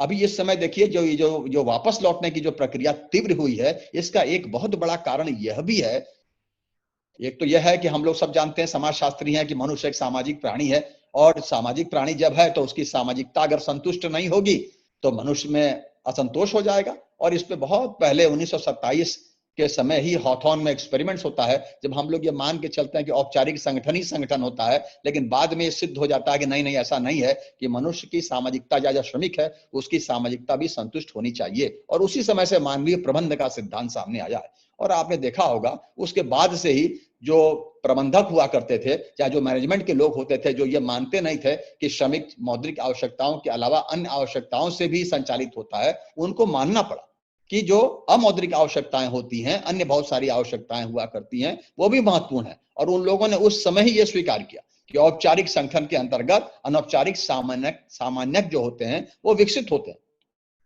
और कई बार हमने इसका उदाहरण भी आपके समक्ष रखा है कि जैसे लंबी दूरी की ट्रेन में यदि हम लोग जाते हैं तो आप देखते हैं कि थोड़े ही घंटों के अंतराल में आपस में संबंध बन जाते हैं। जो लोग राजनीति में रुचि रखते हैं वो राजनीति में रुचि रखने वालों के साथ बैठ जाते हैं, जो लोग हंसी मजाक करने वाले हैं या धार्मिक बात करने वाले हैं उनका अलग समूह बन जाता है, महिलाओं का अलग समूह बन जाता है, छोटे छोटे बच्चे भी खोज लेते हैं पूरे ट्रेन के डब्बे में। और 1-2 दिन के सफर के अंतर्गत ही इस प्रकार के संबंध बन जाते हैं जैसे लगता है कि बहुत समय से परिचित रहे। तो जिस इंडस्ट्री में अगर आदमी काम करता है, वर्षों से काम कर रहा है, और प्रबंधक ये कह रहा है कि नहीं तुम केवल वही संबंध स्थापित करोगे जो संबंध लिखित हैं, औपचारिक हैं, तो यह संभव नहीं है। अनौपचारिक सामान्यक विकसित होंगे और उनको रोकने का प्रयास नहीं करना चाहिए, क्योंकि अध्ययनों ने यह सिद्ध किया कि वो डिसफंक्शनल नहीं होते। तो यहां भी वही स्थिति सामने दिखाई दे रही है। हम समर्थ आदमी हैं, पूरे संपन्न हैं, लेकिन हमको लॉकडाउन में घर के अंदर रहने को बाध्य कर दिया है और उसके बाद सब कुछ होने के बाद भी हमें तनाव है, हमें चिंता है, हमें डिप्रेशन हो रहा है, क्योंकि हम अपनी सामाजिकता को संतुष्ट नहीं कर पा रहे। ये ग्रामीण श्रमिक जो हैं ये भी अफवाहों का शिकार हो गए और इनको भी ये लगा कि अब यहाँ पे बंद रहने से अच्छा है कि हम भागे। लेकिन ज्यादातर लोग जो बात बोलते हैं, आपने देखा होगा, सुना होगा कि हमें खाना नहीं है, भूखों मर रहे हैं। ऐसा नहीं था। बाहर से आके आदमी यहाँ काम करने आया है, ऐसा नहीं है कि एक हफ्ते के अंतर्गत ही उसका पैसा समाप्त हो गया है। सरकार करोड़ों रुपया लगा रही है, राज्य सरकार करोड़ों रुपया लगा रही है, अनेक स्वयंसेवी संस्थाएं आप देख रहे हैं खाना बांट रही है, तो ये खाना कौन खा रहा है? क्या इस तरह की स्थिति थी? किराया देने का पैसा आदमी के पास है, साइकिल खरीदने का पैसा आदमी के पास है, लेकिन वो घबरा गया, उसको ऐसे अफवाह हो गई। और फिर एक सामूहिकता की भावना जो हुआ करती है कि चलो गांव ही चलते हैं, इस समय सीजन है, फसल की कटाई भी हुई है, इस समय आम का मौसम भी है और स्वच्छंदता भी रहेगी। गांव में अगर हम लोग चले जाएंगे तो अगर कोई विपत्ति भी आएगी तो आसपास हमारे बहुत सारे लोग होंगे और हमको थोड़ा सा स्वतंत्रता भी रहेगी घूमने घामने की। और ये समय भी ऐसा है जिस समय हमको वापस आना था, गर्मी की छुट्टियों में वापस आते ही हैं, तो चलो जरा सबके साथ चल रहे हैं, चल दे। इसी सामूहिकता की भावना का ही यह परिणाम है कि इतनी कठिन यात्राओं को करने के लिए भी वो प्रेरित हो गए और उस प्रेरणा के कारण इतने सारे कष्टों को उठा रहे हैं। और जो हम लोग देख रहे हैं, कोई भी संवेदनशील आदमी देखेगा तो वो बहुत दुखी हो जाएगा, उसको लगेगा कि इस देश में क्या हो रहा है और ये कैसे हो रहा है, इतने श्रमिक मर जा रहे हैं, इतने बेईमान लोग हैं, भ्रष्ट लोग हैं। आप देखिए कि ट्रकों में बैठा बैठा के कैसे वो पार कर जा रहे हैं, ना कोई जांच हो रही है, ना कुछ हो रहा है, और श्रमिकों को और प्रोत्साहित कर रहे हैं। जो स्थानीय नेता हैं, जो राजनीति चमकाते थे, हमेशा घूम घूम करके चुनाव के समय में आते थे, वो कहीं भी आपको दिखाई नहीं दे रहे हैं जो श्रमिकों को समझाएं कि तुम यहाँ रुको, क्योंकि लॉकडाउन की एक निश्चित अवधि है, उस अवधि के बाद कार्य मिल जाएगा। अनेक लोग तो जिनको कार्य मिला हुआ है वो भी कार्य छोड़ के भाग जा रहे हैं। भाई इंडस्ट्रीज बंद हुई, लेकिन जो बहुत सारे अन्य लोग जो घरेलू काम करते थे या जो अन्य कार्यों को में संलग्न थे, जो कार्य चल रहे हैं, उन कार्यों वाले लोग भी इस भीड़ में सम्मिलित हो गए और वो सभी वापस लौटने शुरू कर दिया है उन लोगों ने। तो जो मैं बात कह रहा था कि जो माइग्रेशन जो प्राइमरीली जो है वो इसलिए होता है कि जो रीजनल डेवलपमेंट में जो डिस्पैरिटीज है उसके कारण होता है। गांव में रोजगार के अवसरों का अभाव होता है और शहरों में बेरोजगार की ज्यादा अवसर होते हैं, अधोसंरचना होती है जो मनुष्यों को आकर्षित भी करती है। इसीलिए आदमी जो है गांव से निकल करके बाहर निकलने की कोशिश करता है। जोशी जी ने पहले भी बताया था कि करीब 13-14 करोड़ हैं और ये समाचार में भी आ रहा है कि 14 करोड़ हैं। लेकिन आपको ये जान के आश्चर्य होगा कि इस देश में माइग्रेंट वर्कर्स का कोई डाटा उपलब्ध नहीं है। 2 जगह डाटा इसका मिलता है केवल, वो है एक सेंसस के द्वारा और दूसरा जो एनएसएस जो अपने सर्वे करता है उसी में केवल प्राप्त होता है। और ये इसलिए नहीं प्राप्त हो रहा है कि हमारे यहाँ इस प्रकार का कोई प्रावधान ही नहीं है, इनका कोई रिकॉर्ड भी हम लोग को रखा जाए, कोई प्रावधान नहीं है। उन्होंने एक लॉ का उल्लेख किया था, उस लॉ का जो पूरा नाम है जिसके जो 79 में बनाया गया था, बहुत ही महत्वपूर्ण है। यदि आप उसको पढ़ेंगे तो आप देखेंगे उसमें बहुत ज्यादा प्रावधान है और उसको लागू करने की आवश्यकता है। राज्य पे उसको छोड़ दिया गया, राज्यों ने उस पर कोई ध्यान नहीं दिया और कोई भी ध्यान उस पर नहीं दे रहा है। यदि उस पर ध्यान दिया गया होता तो श्रमिकों के बहुत सारे हित जो हैं उसके द्वारा सध जाते और हमारे पास भी आंकड़े हो जाते कि श्रमिक कहां कहां से आए। यदि हमारे पास कुछ आंकड़े हम लोगों के पास हैं, लेकिन उतने सटीक आंकड़े नहीं हैं जितने सटीक आंकड़े हम लोगों के पास होने चाहिए। ये जो एक्ट है, the inter state migrant workman regulation of employment and conditions of service act 1979 में यह बना था और इसका इन्फोर्समेंट नहीं हो रखा। इसको अगर आप देखें तो इसमें यह है कि श्रमिक को रजिस्ट्रेशन कराना पड़ेगा, सरकार के पास पूरे आंकड़े रहेंगे कि किस राज्य से कौन सा श्रमिक आया। इसमें एक लाइसेंस अथॉरिटी की बात भी कही गई है, जो लाइसेंस अथॉरिटी रहेगा उसके पास सारा विवरण रहेगा और श्रमिकों के अनेक हित जो हैं उसमें लिखित रूप से परिभाषित हैं स्पष्ट कि श्रमिकों के साथ किस प्रकार का व्यवहार होगा, श्रमिकों को किस प्रकार से वेतन दिया जाएगा, श्रमिकों की कार्य की दशाएं क्या होंगी, श्रमिकों के लिए स्वास्थ्य की सुविधाएं किस प्रकार की होंगी। बहुत सारी बातों को इसमें दिया गया है, लेकिन इसको कहीं इंप्लीमेंट नहीं किया गया। जो अब हमको लगता है कि चूंकि यह मामला बहुत ज्यादा उछल गया है, अब हमको लगता है कि सरकारें इसकी ओर ध्यान देंगी और एक नीति भी बनाएंगी और अन्य अधिनियम बनाएंगी और जो अधिनियम उपलब्ध है उन अधिनियमों को इंप्लीमेंट करने की सरकार पूरी कोशिश करेगी। हमारे पास जो माइग्रेंट्स हैं उनके बारे में जो बहुत सारी चीजें दिखाई देती हैं, अगर एक आदमी चला गया माइग्रेंट तो वो भी बीपीएल का जो सर्वे होता है उससे वो छूट जाता है, वंचित हो जाता है, उस सर्वे में उसका नाम नहीं आता है। यही नहीं कि जो चुनाव जो होते हैं हमारे देश में, जो उस चुनाव की प्रक्रिया में भी उसकी सहभागिता नहीं हो पाती क्योंकि वो अपने मूल स्थान से गया हुआ है और वहां पर वो मतदाता नहीं है। तो इस तरह से हम देखेंगे जो हमारा फंडामेंटल सिटीजनशिप का राइट है, जो हमारा नागरिकता का जो मौलिक अधिकार है, उस अधिकार से भी हम उसको वंचित कर देते हैं। आज भारत में आर्थिक वृद्धि श्रमिकों की गतिशीलता पर ही निर्भर करती है। ये समझ लीजिए कि अभी श्रमिक जैसे लौट के आ रहे हैं तो अब लॉकडाउन अगर तुरंत समाप्त हो जाए तो बहुत सारी इंडस्ट्री चालू नहीं हो पाएंगी। एक बार जब सूरत में प्लेग आया था तो बहुत वर्ष लग गए सूरत की इंडस्ट्री को रिवाइव होने में, और फिर जब रिवाइव हुई तो इस समय सूरत का हाल आप देखेंगे, बहुत ही खूबसूरत शहर में सूरत बदल गया है और बहुत सारे टेक्सटाइल इंडस्ट्रीज में यहाँ के श्रमिक जो हैं वहां पे काम करते हैं। तो जब आर्थिक वृद्धि देश की श्रमिकों की गतिशीलता पर निर्भर कर रही है तो हमें उस पर ध्यान देना चाहिए, क्योंकि राष्ट्रीय आय में ये मत सोचिए कि प्रवासी मजदूरों का कोई योगदान नहीं है, इनका बहुत ज्यादा योगदान है और इनके द्वारा ही शहर की अनेक गतिविधियां जो हैं संचालित हुआ करती हैं। लेकिन इसके बदले में उनको क्या मिलता है? क्या उनकी सुरक्षा पे कोई ध्यान देता है? क्या उनकी जो कुशलता है, वेलबींग जिसको हम कहते हैं, क्या उस पर कोई ध्यान दिया जाता है? कुछ भी ध्यान नहीं दिया जाता। और जितने भी शोषण के जो तरीके हैं, जिसके बारे में विद्युत जोशी जी ने इंगित भी किया था, उस तरह से उनको शोषित किया जाता है, अधिक कार्य उनसे लिया जाता है और उनको मालूम है कि चूंकि ये संगठित नहीं है इसलिए विरोध भी नहीं कर सकते हैं, जैसा चाहे वैसा काम इनको करा सकते हैं, किसी भी दशा में वो वहां रह लेते हैं। कई बार इंडस्ट्रियल एक्सीडेंट हो जाया करते हैं, या जैसा उन्होंने उल्लेख किया कि गन्ने के खेत में सांप काट लेते हैं तो उनके उपचार की व्यवस्था नहीं हुआ करती है, अनेक इस प्रकार से मृत्यु को प्राप्त हो जाते हैं। तो हमें यह देखना चाहिए कि उनका योगदान इतना ज्यादा है लेकिन हम उनकी सुरक्षा की कोई व्यवस्था नहीं कर रहे हैं, उनकी वेलबींग के लिए हम कुछ नहीं कर रहे हैं। इसलिए आवश्यकता इस बात की है कि प्रव्रजन को सम्मानजनक और लाभ के अवसर में रूपांतरित करने के उपाय किए जाएं, कि जो प्रव्रजन हो रहा है वो कैसे, जो भी माइग्रेंट में है वो कैसे सम्मानजनक रूप से उसको देखा जाए, उससे लाभ लेना जाए। क्योंकि हम बार बार इस बात को कहते हैं कि समावेशी वृद्धि होगी, समावेशी विकास होगा, तो यह समावेशी विकास कैसे? समावेशी विकास अगर हमने करना है तो समावेशी विकास करने के लिए हमें इन श्रमिकों के का भी सम्मानजनक जो है कहीं पे समायोजन करने की आवश्यकता है। क्योंकि जो हमारी, अगर हम ये सोचें कि हम सस्टेनेबल डेवलपमेंट करेंगे तो धारणी वृद्धि का जो हमारा सपना है, ये सपना तभी पूरा हो पाएगा जब हम इन सभी श्रमिकों को भी इसमें समावेशित करेंगे और इस प्रकार से अपने देश में कोई ना कोई ऐसी नीति बनाएंगे जिससे कि जो एक्ट 1979 का बना है उसकी खामियों को दूर किया जा सके। इकोनॉमिक सर्वे जो है वो 2016-17 में हुआ था, उसने भी बहुत सारी चीजों को बताने की कोशिश की कि क्या हो रहा है, किस प्रकार से श्रमिकों का जो माइग्रेशन है, क्योंकि अचानक बहुत तेजी से बढ़ा है। और अभी आप ये देखेंगे कि बीच में जो ये माइग्रेशन था, ज्यादातर ये माइग्रेशन बंबई और दिल्ली की तरफ जा रहा था। एक रिपोर्ट आई थी अभी कुछ महीनों पहले जिसमें यह दिखाने की कोशिश की कि दक्षिण के राज्यों की तरफ माइग्रेशन तेजी से बढ़ने लगा है और खास करके केरल की तरफ बहुत बढ़ रहा है। क्यों बढ़ रहा है? क्योंकि केरल के ज्यादातर लोग बाहर चले गए हैं, उनके फील्ड्स में, खेत में काम करने वाले लोग नहीं हैं, तो ये लोग यहां से जा रहे हैं भारी संख्या में केरल, और केरल में जाकर के वहां पर काम करते हैं।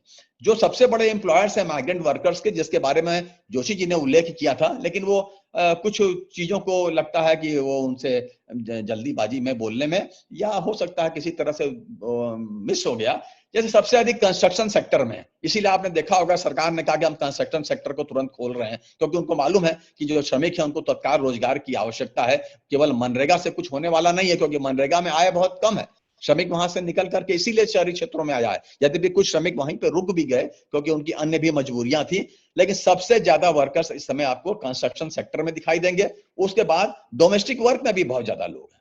जितने लोग यहां से जाते हैं वो डोमेस्टिक वर्क में वहां पे काम करते हैं, टेक्सटाइल इंडस्ट्रीज में काम करते हैं, ईंट भट्टों में काम करते हैं, और उसके साथ साथ ट्रांसपोर्टेशन, माइंस और क्वेरीज जो होती है उसमें भी काम करते हैं। यही नहीं, कृषि में भी, यहाँ की कृषि में काम छोड़ करके यहाँ से पंजाब, हरियाणा, महाराष्ट्र और अन्य अनेक राज्यों में, केरल जो एक नया राज्य आया है उसमें जाते हैं। ये IIPS मुंबई ने इस पे बहुत अच्छा काम किया है। और इस प्रकार से हम अगर ये देखें तो पूरे देश में जो माइग्रेशन है उसके ट्रेंड्स जो हैं धीरे धीरे बदल रहे हैं, और हाल ही के वर्षों में महिला और पुरुष का जो माइग्रेशन है उसमें भी वृद्धि हमको दिखाई देती है। तो हमको इस पर ध्यान देने की आवश्यकता है। समाजशास्त्री दृष्टि से भी हमको इसमें देखने की आवश्यकता है कि हम लोग क्या कर सकते हैं, किस तरह से जो लेबर मार्केट है, इस लेबर मार्केट में जो इस तरह से श्रमिकों के साथ दुर्व्यवहार हो रहा है उस दुर्व्यवहार को दूर किया जाए, उनकी जो समस्याएं हैं उन समस्याओं को किस प्रकार से दूर किया जाए, क्योंकि जो उनका एक्सप्लॉयटेशन हो रहा है वो किसी भी दिशा में अच्छा नहीं है और मानवाधिकार का खुल्लम खुल्ला उल्लंघन है। हम लोग को कोशिश करनी चाहिए कि उनकी आइडेंटिटी हो, उनको लीगल प्रोटेक्शन जो है वो प्राप्त हो, और लीगल प्रोटेक्शन जब उनको प्राप्त होगा तो उनके साथ जो शोषण हो रहा है, वो बहुत सारा शोषण जो है वो सब समाप्त हो जाएगा। सभी राज्यों और केंद्र को मिल करके आपस में समन्वय बनाना चाहिए, तालमेल बैठाना चाहिए, और ये देखना चाहिए कि जो अर्बन लेबर मार्केट है, ये अर्बन लेबर मार्केट की जो अवसर हैं, उन अवसरों को किस प्रकार से हम और अच्छे अवसरों में परिवर्तित करें, ताकि इन श्रमिकों को जो बेसिक जो आधारभूत जो चीजें इनको मिलनी चाहिए, जिसके ये इंटाइटल्ड हैं, उनको मिलनी चाहिए। जैसे इनको रहने की अच्छी व्यवस्था होनी चाहिए, इनको खाने पीने के लिए फेयर प्राइस फूड इनको प्राप्त होना चाहिए। आप चाइना में जाएंगे, वहां पे इस प्रकार की व्यवस्था है कि कोई खाना खाए बगैर मर नहीं सकता है। बहुत सस्ता भोजन चाइना में उपलब्ध होता है और श्रमिकों के हित की अनेक वहां पर नीतियां लगी हैं। भले ही उसकी बहुत आलोचना करते हैं, लेकिन यदि आप वहां पर जाकर देखेंगे तब आप समझेंगे कि श्रमिक हित में बहुत सारी उनकी नीतियां हैं और उन्होंने भोजन इतना सस्ता कर रखा है कि भोजन की उपलब्धता हो जाती है तो अनेक समस्याएं समाप्त हो जाती हैं। इसी प्रकार से बहुत घटी दर पे या न्यूनतम दर पर स्वास्थ्य की सुविधाएं भी इनको उपलब्ध होनी चाहिए। इन श्रमिकों के लिए प्रशिक्षण की व्यवस्था होनी चाहिए, इनकी शिक्षा की व्यवस्था होनी चाहिए। और जैसा कि विद्युत जोशी जी कह रहे थे, क्योंकि वो अलग वहां जाकर के रहते हैं, अनेक बुरी आदतों का शिकार हो जाते हैं, मद्यपान करने लगते हैं, वेश्यावृत्ति करने जाते हैं, वो भी एक मार्केट बन जाता है, बहुत बड़ा मार्केट है वो भी। उसमें अनेक समस्या हो जाने के कारण भी श्रमिकों का जो परफॉर्मेंस है, जो उनकी क्षमता है, वो क्षमता प्रभावित हो जाया करती है, अनेक समस्याओं से वो ग्रस्त हो जाते हैं। उससे भी उनको बचाने की आवश्यकता है। इस समय जो भाषा है, जो उस प्रयोजन में कोई बाधा उत्पन्न नहीं कर रही है। आपको बड़ा आश्चर्य होगा कि हिंदी भाषी क्षेत्र के लोगों की मांग बहुत ज्यादा बढ़ी हुई है। आउट माइग्रेशन खास करके उत्तर प्रदेश, बिहार, एमपी में बहुत ज्यादा बढ़ गया है, जबकि आसाम में अभी इधर कम हुआ है। जबकि और नॉर्थ ईस्ट में से भी इधर एक नया ट्रेंड दिखाई देता है कि वहां से भी माइग्रेशन अनेक स्थानों पे हो रहा है। कुछ तो पर्वतीय क्षेत्रों में इसलिए भी हो जा रहा है क्योंकि पर्वतीय क्षेत्रों का मौसम और माहौल और संस्कृति जो है उनसे मिलती जुलती है, लेकिन अन्य स्थानों पे उनकी जो है उपयोगिता बढ़ गई है। खास करके दक्षिण में अगर आप जाएंगे तो अनेक रेस्टोरेंट में, बार में, सभी जगह आपको नॉर्थ ईस्ट के लोग दिखाई देंगे, क्योंकि उनकी जो जिसको हम लोग बोलते हैं जो रेस है, उनकी रेस है, उसमें जो उनके जो फिजिकल जो अपीयरेंस है वो डिफरेंट प्रकार का है, ज्यादा अट्रैक्टिव है, हम लोगों से अलग प्रकार का है, इसलिए उनकी उस मार्केट में बहुत ज्यादा मांग बढ़ गई है। और ये जो जितने भी माइग्रेशन हो रहे हैं उसमें हम देखेंगे कि सभी जो सबसे सरल जो बात है वो उसमें ये है कि आउट माइग्रेशन रेट जो है, जो ये बीमारू स्टेट जो पहले हुआ करते थे, उनमें भी 3 जो हैं उनमें बहुत ज्यादा है और इसको रोकने की आवश्यकता है। इसको रोकने का एक ही तरीका है कि हमको महात्मा गांधी के विचारों को अमल में लाने की आवश्यकता है। यह बड़ा दुर्भाग्य है कि हम महात्मा गांधी की इतनी चर्चा करते हैं, लेकिन महात्मा गांधी ने जिस ग्राम स्वराज की कल्पना की, हमने कभी भी ग्राम स्वराज की कल्पना को साकार नहीं होने दिया। हम स्मार्ट सिटीज की बात कर रहे हैं, स्मार्ट विलेज की बात नहीं कर रहे हैं। हमको स्मार्ट विलेज के ओर भी ध्यान देने की आवश्यकता है। वोकल फॉर लोकल की जो मोदी जी ने बात की है वो बहुत बड़ी बात है, लेकिन गुणवत्ता एक बहुत बड़ी ऐसी समस्या है जो इसमें आड़े आ सकती है, उसको भी हमको ध्यान में देने की आवश्यकता है। और गांव को विकसित करने की आवश्यकता है। गांव में कुछ भी इंफ्रास्ट्रक्चर नहीं है, गांव का आदमी जल्दी शहर नहीं जाएगा, लेकिन ऐसी इतनी समस्याएं ग्रामीण क्षेत्रों में है, उन समस्याओं को यदि आप देखें तो वो बाध्य हो जाता है। और पैसे की जो कमी होती है, वो पैसे की कमी को दूर करने के लिए वो शहरी क्षेत्र में जाता है और तभी अपनी कृषि और उस बाहरी आय के द्वारा से तालमेल बैठाते हुए अपने परिवार को चला पाता है। तो हमको गांव की ओर देखने की आवश्यकता है कि हम कैसे भारत जो गांव का देश है उसको कैसे, गांव के देश को कैसे समृद्ध करें। हम मुझको लगता है कि ये ऐसी परिस्थिति इस समय उत्पन्न हुई है, इस परिस्थिति में आदमी भी ये समझने लग गया है कि हमको अब शहर की ओर नहीं जाना है, क्योंकि बार बार शहर में विविध कारणों से विविध प्रकार की समस्याएं उत्पन्न होती हैं। असम्मानजनक, असुरक्षित जीवन व्यतीत करना पड़ता है। और वो भी ये सोचेगा कि हम ऐसे कोई विकल्प तलाश करें कि ग्रामीण क्षेत्र में ही किसी तरह से समायोजित हो जाएं, अपने ही क्षेत्र में कुछ उद्यम करें, अपने ही क्षेत्र का कुछ विकास करें। और यह तभी संभव हो पाएगा जब सरकार की दृष्टि उन पे ऊपर होगी सकारात्मक, सरकार की नीतियां, सरकार के नियम कानून ऐसे कुछ होंगे जिससे ग्रामीण क्षेत्रों में समृद्धि आए। तो मेरा मानना है कि जो समस्या इस समय बहुत ज्यादा हो गई है, क्योंकि ये शहरों के सामने भी एक बहुत बड़ा संकट है कि ये बाहरी प्रवासी लोगों को वो ठीक से समायोजित नहीं कर पाते हैं। और आने वाले समय में एक बहुत बड़ा संकट जो दिखाई दे रहा है वो ये दिखाई दे रहा है, एक प्रोजेक्शन है, वो ये कहता है कि आने वाले समय में शहरी क्षेत्रों में स्लम्स की आबादी बाकी आबादी से ज्यादा हो जाएगी। तब आप सोच लीजिए कि शहरों की क्या स्थिति होगी, जिसमें स्लम्स की प्रोपोर्शन बहुत ज्यादा बढ़ जाएगी। तो स्लम्स, और अभी धारावी आप देख ही रहे हैं, धारावी के कारण जो समस्या महाराष्ट्र में है, और अगर स्लम्स के कारण और भी बहुत सारी समस्या होती है, यदि ऐसा हो जाएगा तो शहर किस प्रकार के दिखाई देंगे आप उसको अच्छी तरह से समझ सकते हैं। किस प्रकार से जो माइग्रेंट्स होंगे, उन माइग्रेंट्स के कारण स्थानीय लोगों के सामने समस्या उत्पन्न होगी, उनके सामने अनेक प्रकार की सामाजिक, आर्थिक, सांस्कृतिक समस्याएं पैदा हो जाएंगी। उन सभी से बचने के लिए सरकार को प्रयास करना चाहिए कि यह समय आ गया है जिस समय ने हमको चेताया है। इस कोरोना ने सरकार को भी सचेता है, लोगों को भी सचेता है कि अब नई नीतियां बनाएं और ग्रामीण क्षेत्र के विकास के बारे में हम सोचें। यदि हम ऐसा करेंगे तो निश्चित रूप से हम भारत को समृद्ध भारत बना पाएंगे, आत्मनिर्भर भारत बना पाएंगे। इन्हीं शब्दों के साथ आपने मुझे अवसर प्रदान किया, मैं आपका बहुत आभारी हूं। कोई दिखाई नहीं दे रहा है, मैं अकेले में बोल रहा हूं, बड़ा अजीब सा इसमें मुझको लग रहा है और पता नहीं मैं अच्छा बोल पा रहा हूं कि नहीं बोल पा रहा हूं, लेकिन कुछ अजीब सा लग रहा है। जब आपके सामने बैठे रहते हैं, अंतरक्रिया करते हैं, मनुष्य हैं, तो हम लोग अच्छा बोल पाते हैं। कभी कभी कभी साधना खरे जी दिख जा रही है, कभी महेश जी की फोटो दिख जा रही है। सर आप बहुत अच्छा बोल रहे हैं सर, बहुत बढ़िया बोले सर, बहुत शानदार लेक्चर। बहुत बहुत धन्यवाद आप सभी को, पुनः ध्रुव दीक्षित जी को, महेश शुक्ला जी को, मध्यांचल सोसाइटी के सभी लोगों को, सत्संगी जी को, खरे जी को, जितने लोग हैं, गजानन जी हैं, पता नहीं तलवारें इसमें हैं कि नहीं, कोई दिखाई नहीं दे रहा है, लेकिन फिर भी मैं सभी को प्रणाम करता हूं, सभी को धन्यवाद देता हूं। कोई प्रश्न हो तो आप सर किसी जिसको प्रश्न पूछना हो वो आमंत्रित हैं। सर एक प्रश्न आया है, किसी का नाम तो नहीं लिखा इन्होंने अपना, कोई बात नहीं। तो इन्होंने ये प्रश्न पूछा कि छत्तीसगढ़ के श्रमिकों की समस्याओं को हम कैसे दूर कर सकते हैं। देखिए, ये समाजशास्त्री हम लोग का ये विषय वस्तु तो नहीं है कि कैसे उनकी समस्याओं को दूर कर सकते हैं, लेकिन ये जो व्याख्यान हुआ, अभी आपने 2 व्याख्यान सुने हैं, उन दोनों व्याख्यानों से आप समझ सकते हैं कि किस प्रकार से समावेशी वृद्धि करनी चाहिए या समावेशी विकास करना चाहिए। इसका मतलब क्या है, स्थानीय स्तर पर हमको विकास करनी चाहिए। जो क्षेत्रीय विभिन्नता की बात हमने की, उसका मतलब ही है कि हमें इस प्रकार के अवसर सृजित करने चाहिए जिससे रोजगार के अवसर जो हैं बढ़े और लोगों में समृद्धि आए। तो रोजगार के अवसर जब बढ़ेंगे, स्थानीय स्तर पर ही लोगों को रोजगार मिलने लगेगा, तो वो बाहर नहीं जाएंगे। सबसे बड़ा यही इसका एक जो तरीका है वो यही है कि स्थानीय क्षेत्र पे रोजगार मिले, गरीबी पे नियंत्रण सरकार लगाए, तो प्रवचन जो है रुक जाएगा, जितने तेजी से होता है वो रुक जाएगा। ध्रुव जी आप अपना माइक अनम्यूट करिए। आप क्यों भाई अपना माइक म्यूट किए हुए हैं? ध्रुव जी, और किसी को, डॉक्टर सविता सिंह भोपाल से ये कुछ पूछना चाह रही हैं। हमारा जी आ रहा है नाम। सर मैं थोड़ा सा सिर्फ अपने विचार ये व्यक्त करना चाहूंगी। आपने पहले तो बहुत अच्छा अपने वक्तव्य, पहली बार मैं आपको सुन रही हूँ। मैं जल्दी से बोल गया, पता नहीं अच्छा बोला कि नहीं, कोई दिखाई नहीं दे रहा, क्या बोलूंगा। नहीं, सब सुन रहे हैं आपको। हाँ चलिए, सुन रहे हैं, लेकिन अब आप ये नहीं समझ में आ रहा। जी बोलिए मैडम बोलिए।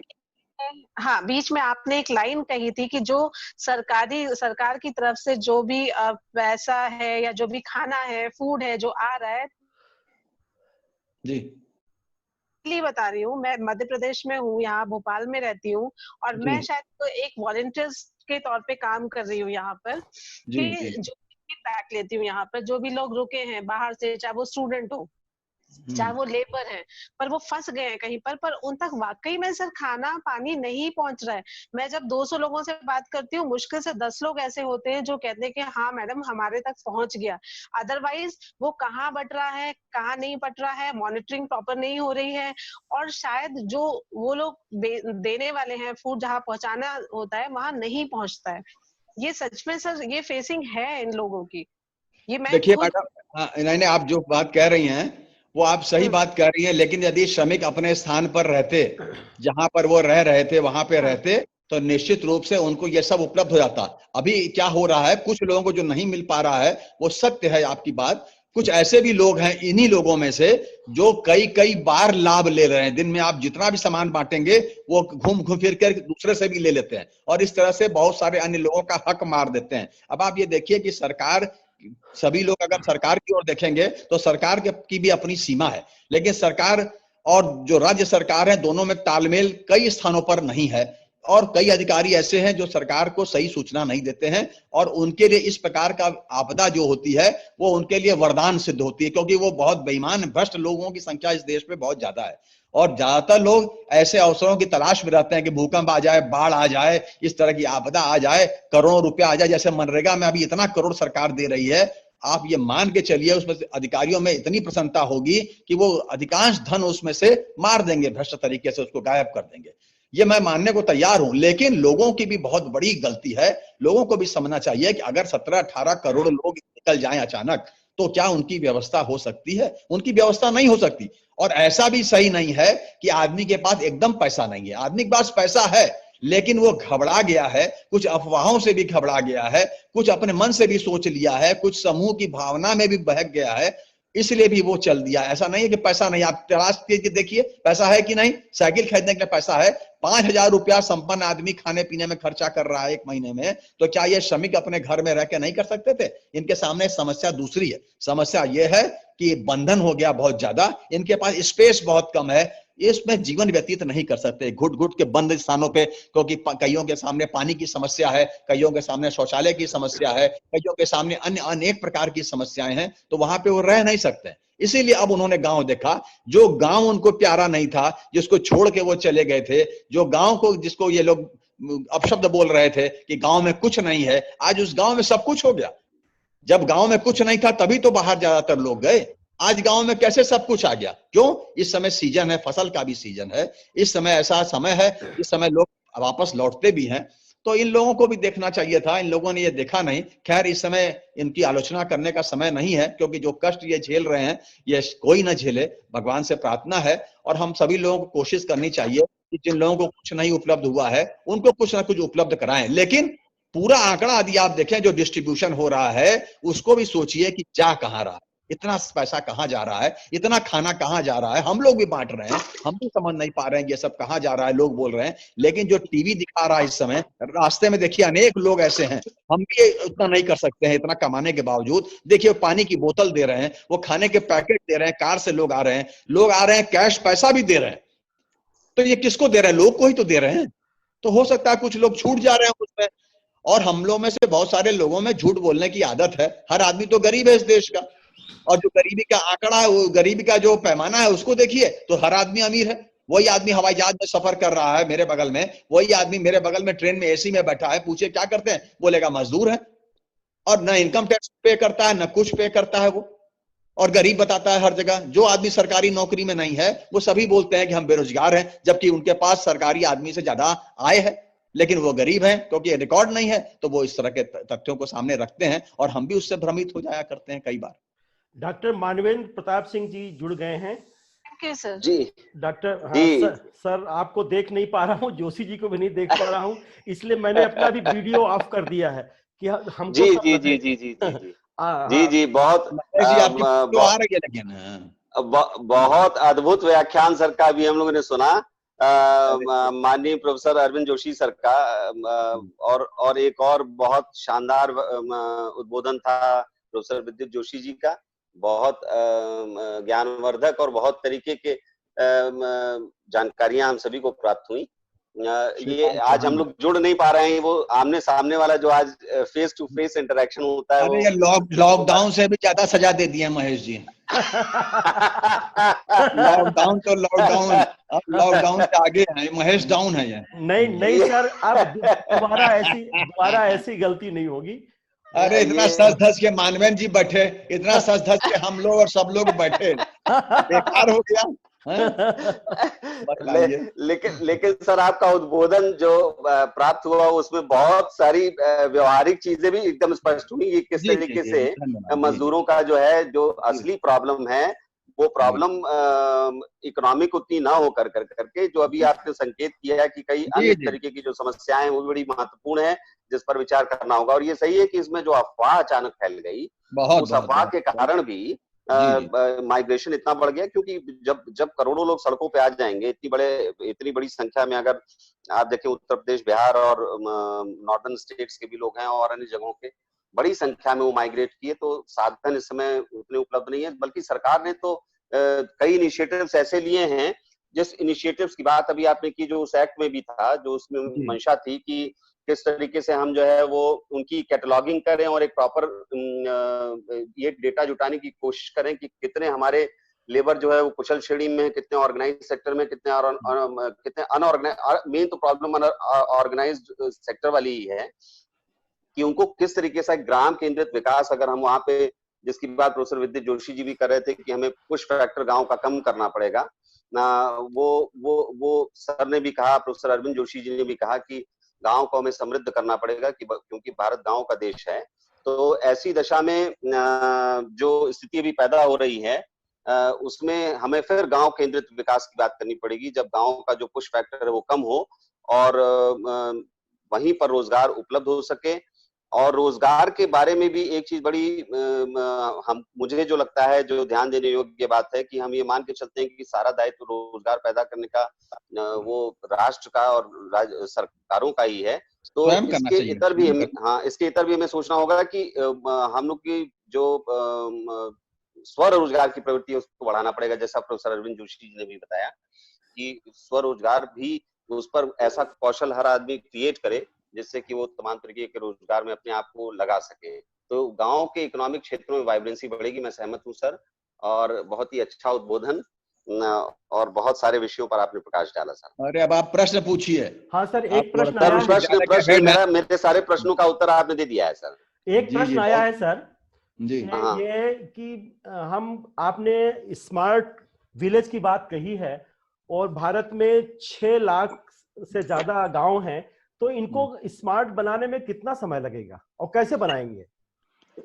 देखिए, हम लोगों ने वैसे ही कई दशक बर्बाद कर दिए हैं। देखिए, गांव को स्मार्ट बनाने में बहुत ज्यादा समय नहीं लगेगा, ठीक है। अभी जो हम सरकार है उसने बहुत प्रयास किया है और आप देखिए कि इतने वर्षों से सरकार हमारे यहाँ रही, लेकिन उसने उस तरह का प्रयास नहीं किया। खास करके जो मैं केवल संपर्क मार्ग के बारे में बताता हूँ, सड़कें जो बन रही हैं इस समय, आप उन सड़कों के कारण देखिए कि गांव में आर्थिक समृद्धि आ रही है।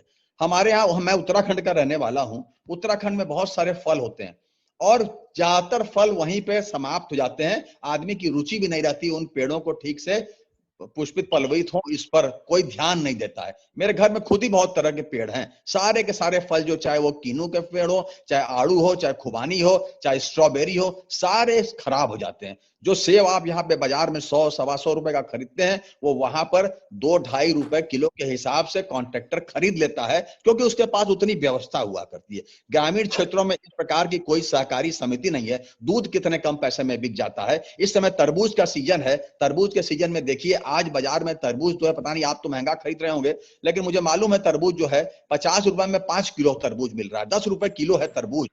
और ये कौन बेच रहा है? जो फुटकर दुकानदार बेच रहा है।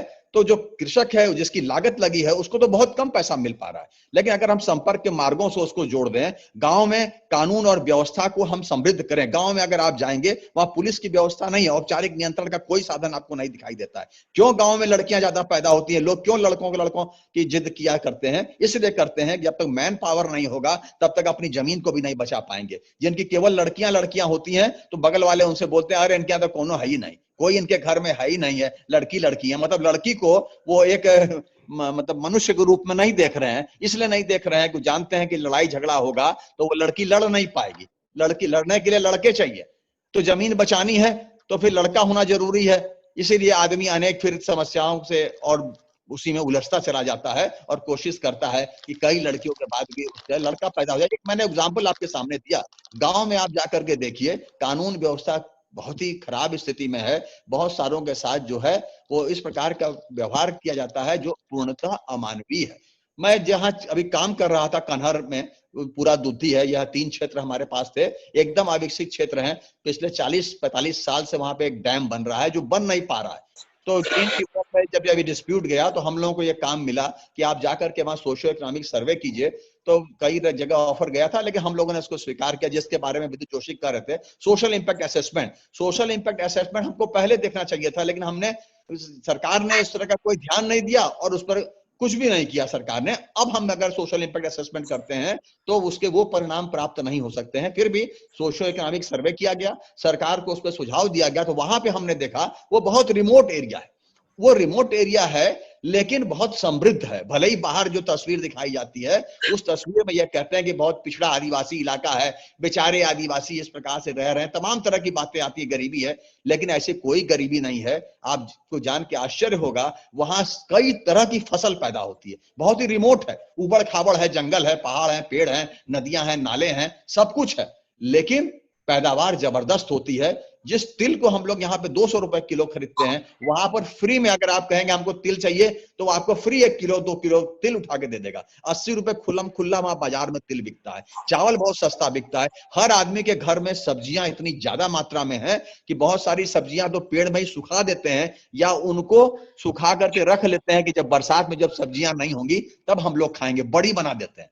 तो वहां सब्जियां बहुत हैं, पशुपालन बहुत ज्यादा है। तो ग्रामीण क्षेत्रों में यदि हम उन्नत नस्ल के पशुपालन पर ध्यान दें, ये बहुत महत्वपूर्ण डिपार्टमेंट है एनिमल हस्बेंड्री। ये हम लोग को अब समझ में आया जब गांव में ये मालूम चला कि जीविका निर्वाह के लिए अतिरिक्त संसाधन इससे बहुत ज्यादा उपलब्ध होते हैं। अनेक लोगों ने मुर्गियां पाल रखी हैं, अनेक लोगों ने बकरियां पाल रखी हैं, बत्तख पाल रखे हैं, सुअर पाल रखे हैं, अनेक जानवर पाल रखे हैं और उसकी बिक्री से उनको अतिरिक्त आय प्राप्त होती है, अच्छी खेती होती है। लेकिन इसके बावजूद भी हमने वहां पे देखा उस क्षेत्र विशेष का जो ट्रेंड है वो ट्रेंड ये है कि बहुत सारे लोग बैंगलोर और हैदराबाद में पाइप का काम करते हैं।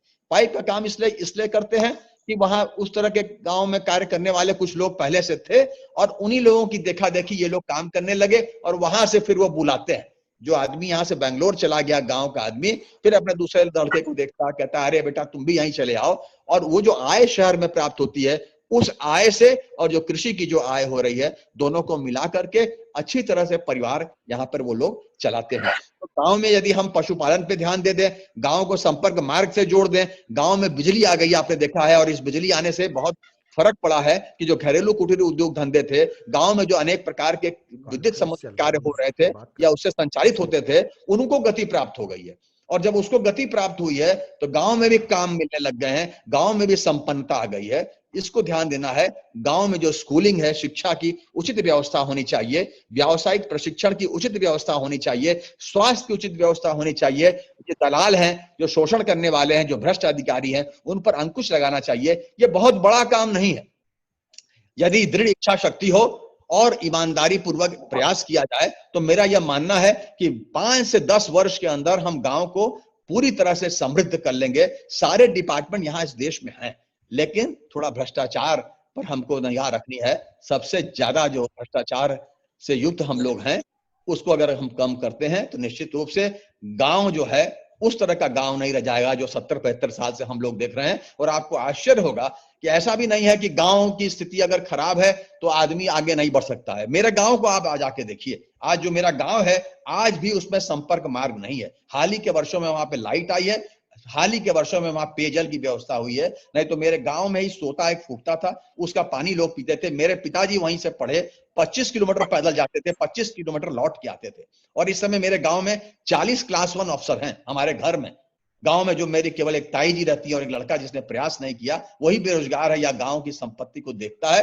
बाकी सारे लोग गांव से छोड़ के चले गए और सभी संपन्न हो गए क्योंकि लोगों ने प्रयास किया। यह नहीं कि रोने लगे कि सरकार कुछ नहीं कर रही है या अपने भाग्य पे रोना शुरू कर दिए। सभी ने अपने पुरुषार्थ के द्वारा यह सिद्ध किया कि कठिन से कठिन परिस्थितियों में भी यदि आदमी ठान ले, सोच ले, तो आगे बढ़ सकता है और अपनी आदतों पे थोड़ा सा लगाम लगाए। बहुत सारी है, पैसा आदमी के पास है लेकिन बहुत सी बुरी आदतों का शिकार है। जो फाइनेंशियल मैनेजमेंट है उसका, वो बहुत बुरा है। श्रमिक काम करते हैं, आप देखे होंगे, शराब पी जाते हैं, जुआ खेल जाते हैं, वेश्यावृत्ति में पैसा खर्चा कर देते हैं। उनको पर्याप्त पैसा मिलता है, ऐसा नहीं है नौकरी करने वाले से कम पैसा प्राप्त हो रहा है सरकारी, लेकिन उनको ये ज्ञान नहीं है। तो इस प्रकार के ज्ञान को प्रदान करने की आवश्यकता है ग्रामीण क्षेत्रों में। कृषि में उन्नत बीजों को लाने की जरूरत है, टेक्निक है। ये 2, 4, 5, 10 अगर हम हस्तक्षेप कर देंगे तो आने वाले 5 से 10 वर्षों में गांव पूरी तरह से समृद्ध हो सकते हैं, ये मेरा मानना है। धन्यवाद। सर एक डॉक्टर शारदा गर्ग भोपाल, इनका प्रश्न है कि सभी का प्रव्रजन रोकने के लिए सबसे प्रभावी कदम क्या होगा। और इसके साथ ही साथ ये डॉक्टर कोष्ठी जबलपुर ने एक प्रश्न पूछा है कि क्या ग्राम स्वराज के साथ, गांधी कैपिटलिज्म के साथ ग्राम का विकास हो सकता है? क्या प्रश्न है? पूरी दुनिया में जो कैपिटलिज्म है, वर्ल्ड वाइड कैपिटलिज्म के साथ गांधी जी के ग्राम स्वराज्य की अवधारणा को कैसे? जी समझ गया। जरा माइक सब ऑफ करें अपना। देखिए, जो दोनों ने जो प्रश्न किया है बहुत अच्छे प्रश्न हैं। पहली बात तो ये हमको समझना चाहिए कि प्रयोजन जो है रुक नहीं सकता है, ठीक है, प्रयोजन रुक नहीं सकता है, प्रयोजन तो होगा ही, विविध कारणों से प्रयोजन होगा। कुछ प्रयोजन ऐसा है जो बाध्यकारी नहीं है, मनुष्य स्वेच्छा से भी जो है प्रयोजन करता है। आपने देखा होगा बहुत सारे लोग एक स्थान से दूसरे स्थान पर चले जाते हैं, नौकरी के कारण जो है लोग प्रयोजन कर जाते हैं, शादी होती है तो महिलाएं जो है दूसरे स्थान पर चली जाती हैं, या शिक्षा के कारण अन्य के अवसरों के कारण लोग प्रयोजन करते चले जाते हैं, वो तो चलता रहेगा। जिस बात को आप ये कह रहे हैं कि ग्रामीण क्षेत्रों में ये जो पूंजीवाद का दौर चल रहा है, ये वैश्वीकरण का जो दौर चल रहा है, ये जिस दौर पे हम लोग पहुंच गए हैं, इस दौर से हम वापस तो नहीं जा सकते, अब किसी भी हालत में हम नहीं जा सकते, लेकिन ये भी संभव है कि हम इसके साथ साथ ग्रामीण क्षेत्रों को विकसित करें। क्यों ग्रामीण क्षेत्रों को समायोजित नहीं करेंगे? तो का भी विकास हो, ग्रामीण क्षेत्रों में भी समृद्धि आए, ग्रामीण क्षेत्र के पास लोगों के पास भी पैसा है, उनके पास भी पैसा आना कोई बुराई है क्या? पैसा उनके पास भी आना चाहिए, वो भी जो इस पूरे जो वैश्वीकरण के दौर में जो पूंजीवाद का जो दौर चल रहा है, उस दौर में वो भी सक्रिय सहभागिता करें, वो भी धन का उपार्जन करें, उनमें भी समृद्धता आए, उनमें भी संपन्नता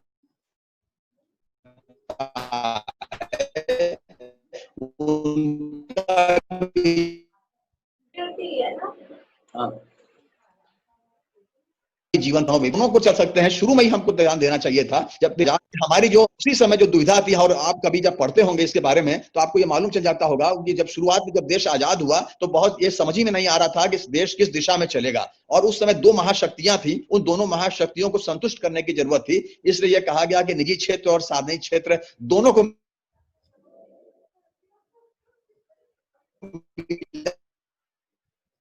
लेते हैं, जिससे दोनों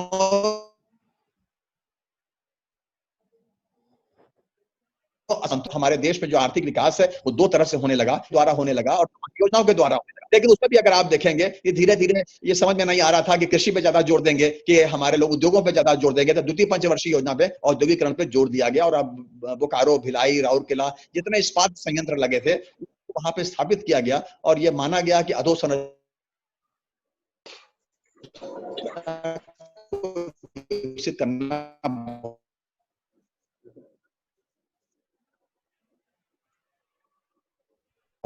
तो आज जो गांव की स्थिति है वैसी गांव की स्थिति नहीं होती। आपके वक्त में जो सरकार ने प्रयास किया है उससे गांव की स्थिति भी बहुत ज्यादा सुधरी है। आप गांव गांव जाके देख सकते हैं कि कितनी संपन्नता गांव में आ रही है। जो तस्वीर सामने दिखाई जा रही है, इस तस्वीर से एक अलग तस्वीर आपको दिखाई देगी ग्रामीण क्षेत्रों में। उसमें और भी सुधार करने की आवश्यकता है, और वैश्वीकरण की जो चुनौतियां हैं उसके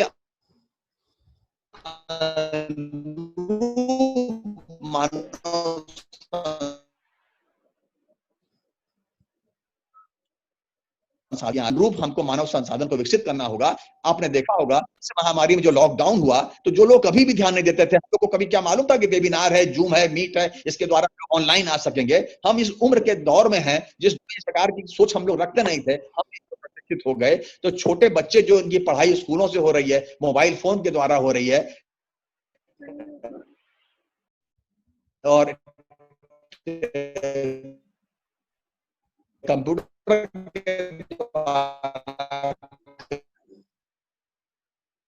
जोशी सर, ध्रुव दीक्षित बोल रहा हूं। हेलो। वो सरकार ग्रामीण क्षेत्रों की ओर भी ध्यान, दौर में पूंजीवाद और ग्राम स्वराज दोनों को मिलाते हुए हम लोग अच्छी तरह से अपने देश को विकसित कर सकते हैं। बीच में माइक। ध्रुव दीक्षित बोल रहा हूँ। हाँ बोलिए दीक्षित जी, जय हो। जय हो सर, बहुत बहुत शुक्रिया। एक चीज बताइएगा, ये जो माइग्रेंट लेबर आए हैं, जो विद्युत सर ने भी कहा कोई भावनात्मक मुद्दा नहीं है, भावनात्मक समस्या नहीं है ना, ये पूरी की पूरी समस्या ऐसी नहीं लगती है कि प्रायोजित की गई है? आवाज सर, मेरा कहना ये, आपको क्या ऐसा नहीं लगता कि ये समस्या प्रायोजित समस्या है? माइग्रेंट लेबर को राज्य और केंद्र सरकार के बीच में तालमेल ना होने के कारण उत्पन्न हुई। देखिए, मैंने शुरू में ही बताया है इस बात को कि जो अफवाह जो उड़ी, अगर स्थानीय स्तर पर लोग प्रयास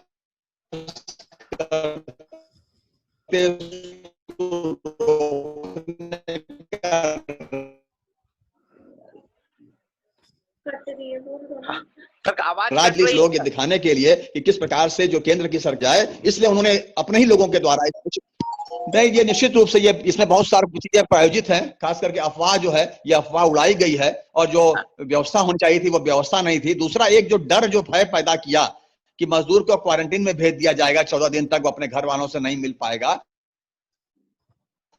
नहीं सर, ये डर नहीं, स्पेशली सर मुंबई में अफवाह फैलाई गई कि 2 साल के लिए फैक्ट्रियां बंद रहेंगी। बाकी अफवाह और फैला दी है कि देखो तुम्हारे सामने ये दिक्कत आएगी, बहुत समय तक बंद रहेगा। और अभी जो बारिश आने वाली है जून के पहले हफ्ते से, बॉम्बे में हर साल बारिश इतनी हो जाती है, तो उनका ये कहना था, सरकार के मतलब लोगों ने कहा कि देखिए आपको कुछ खाने आने को मिलेगा नहीं, सरकार पानी निकालेगी कि आपको खाना देगी, इसलिए आप लोग घर चले जाइए। ऐसा सुनने में आता है।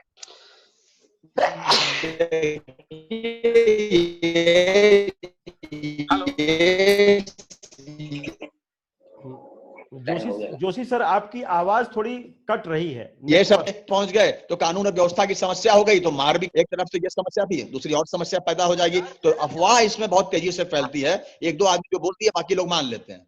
जी जी जी। हेलो, शुक्ला जी की फोटो आ गई। शुक्ला जी और बोलिए सर। और मनीन्द्र तिवारी जी, लखनऊ, आवाज सुन रहे हैं मेरी?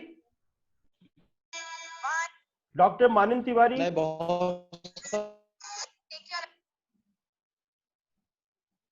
उन्होंने भी हैंड रेज किया था। डॉक्टर एससी राय,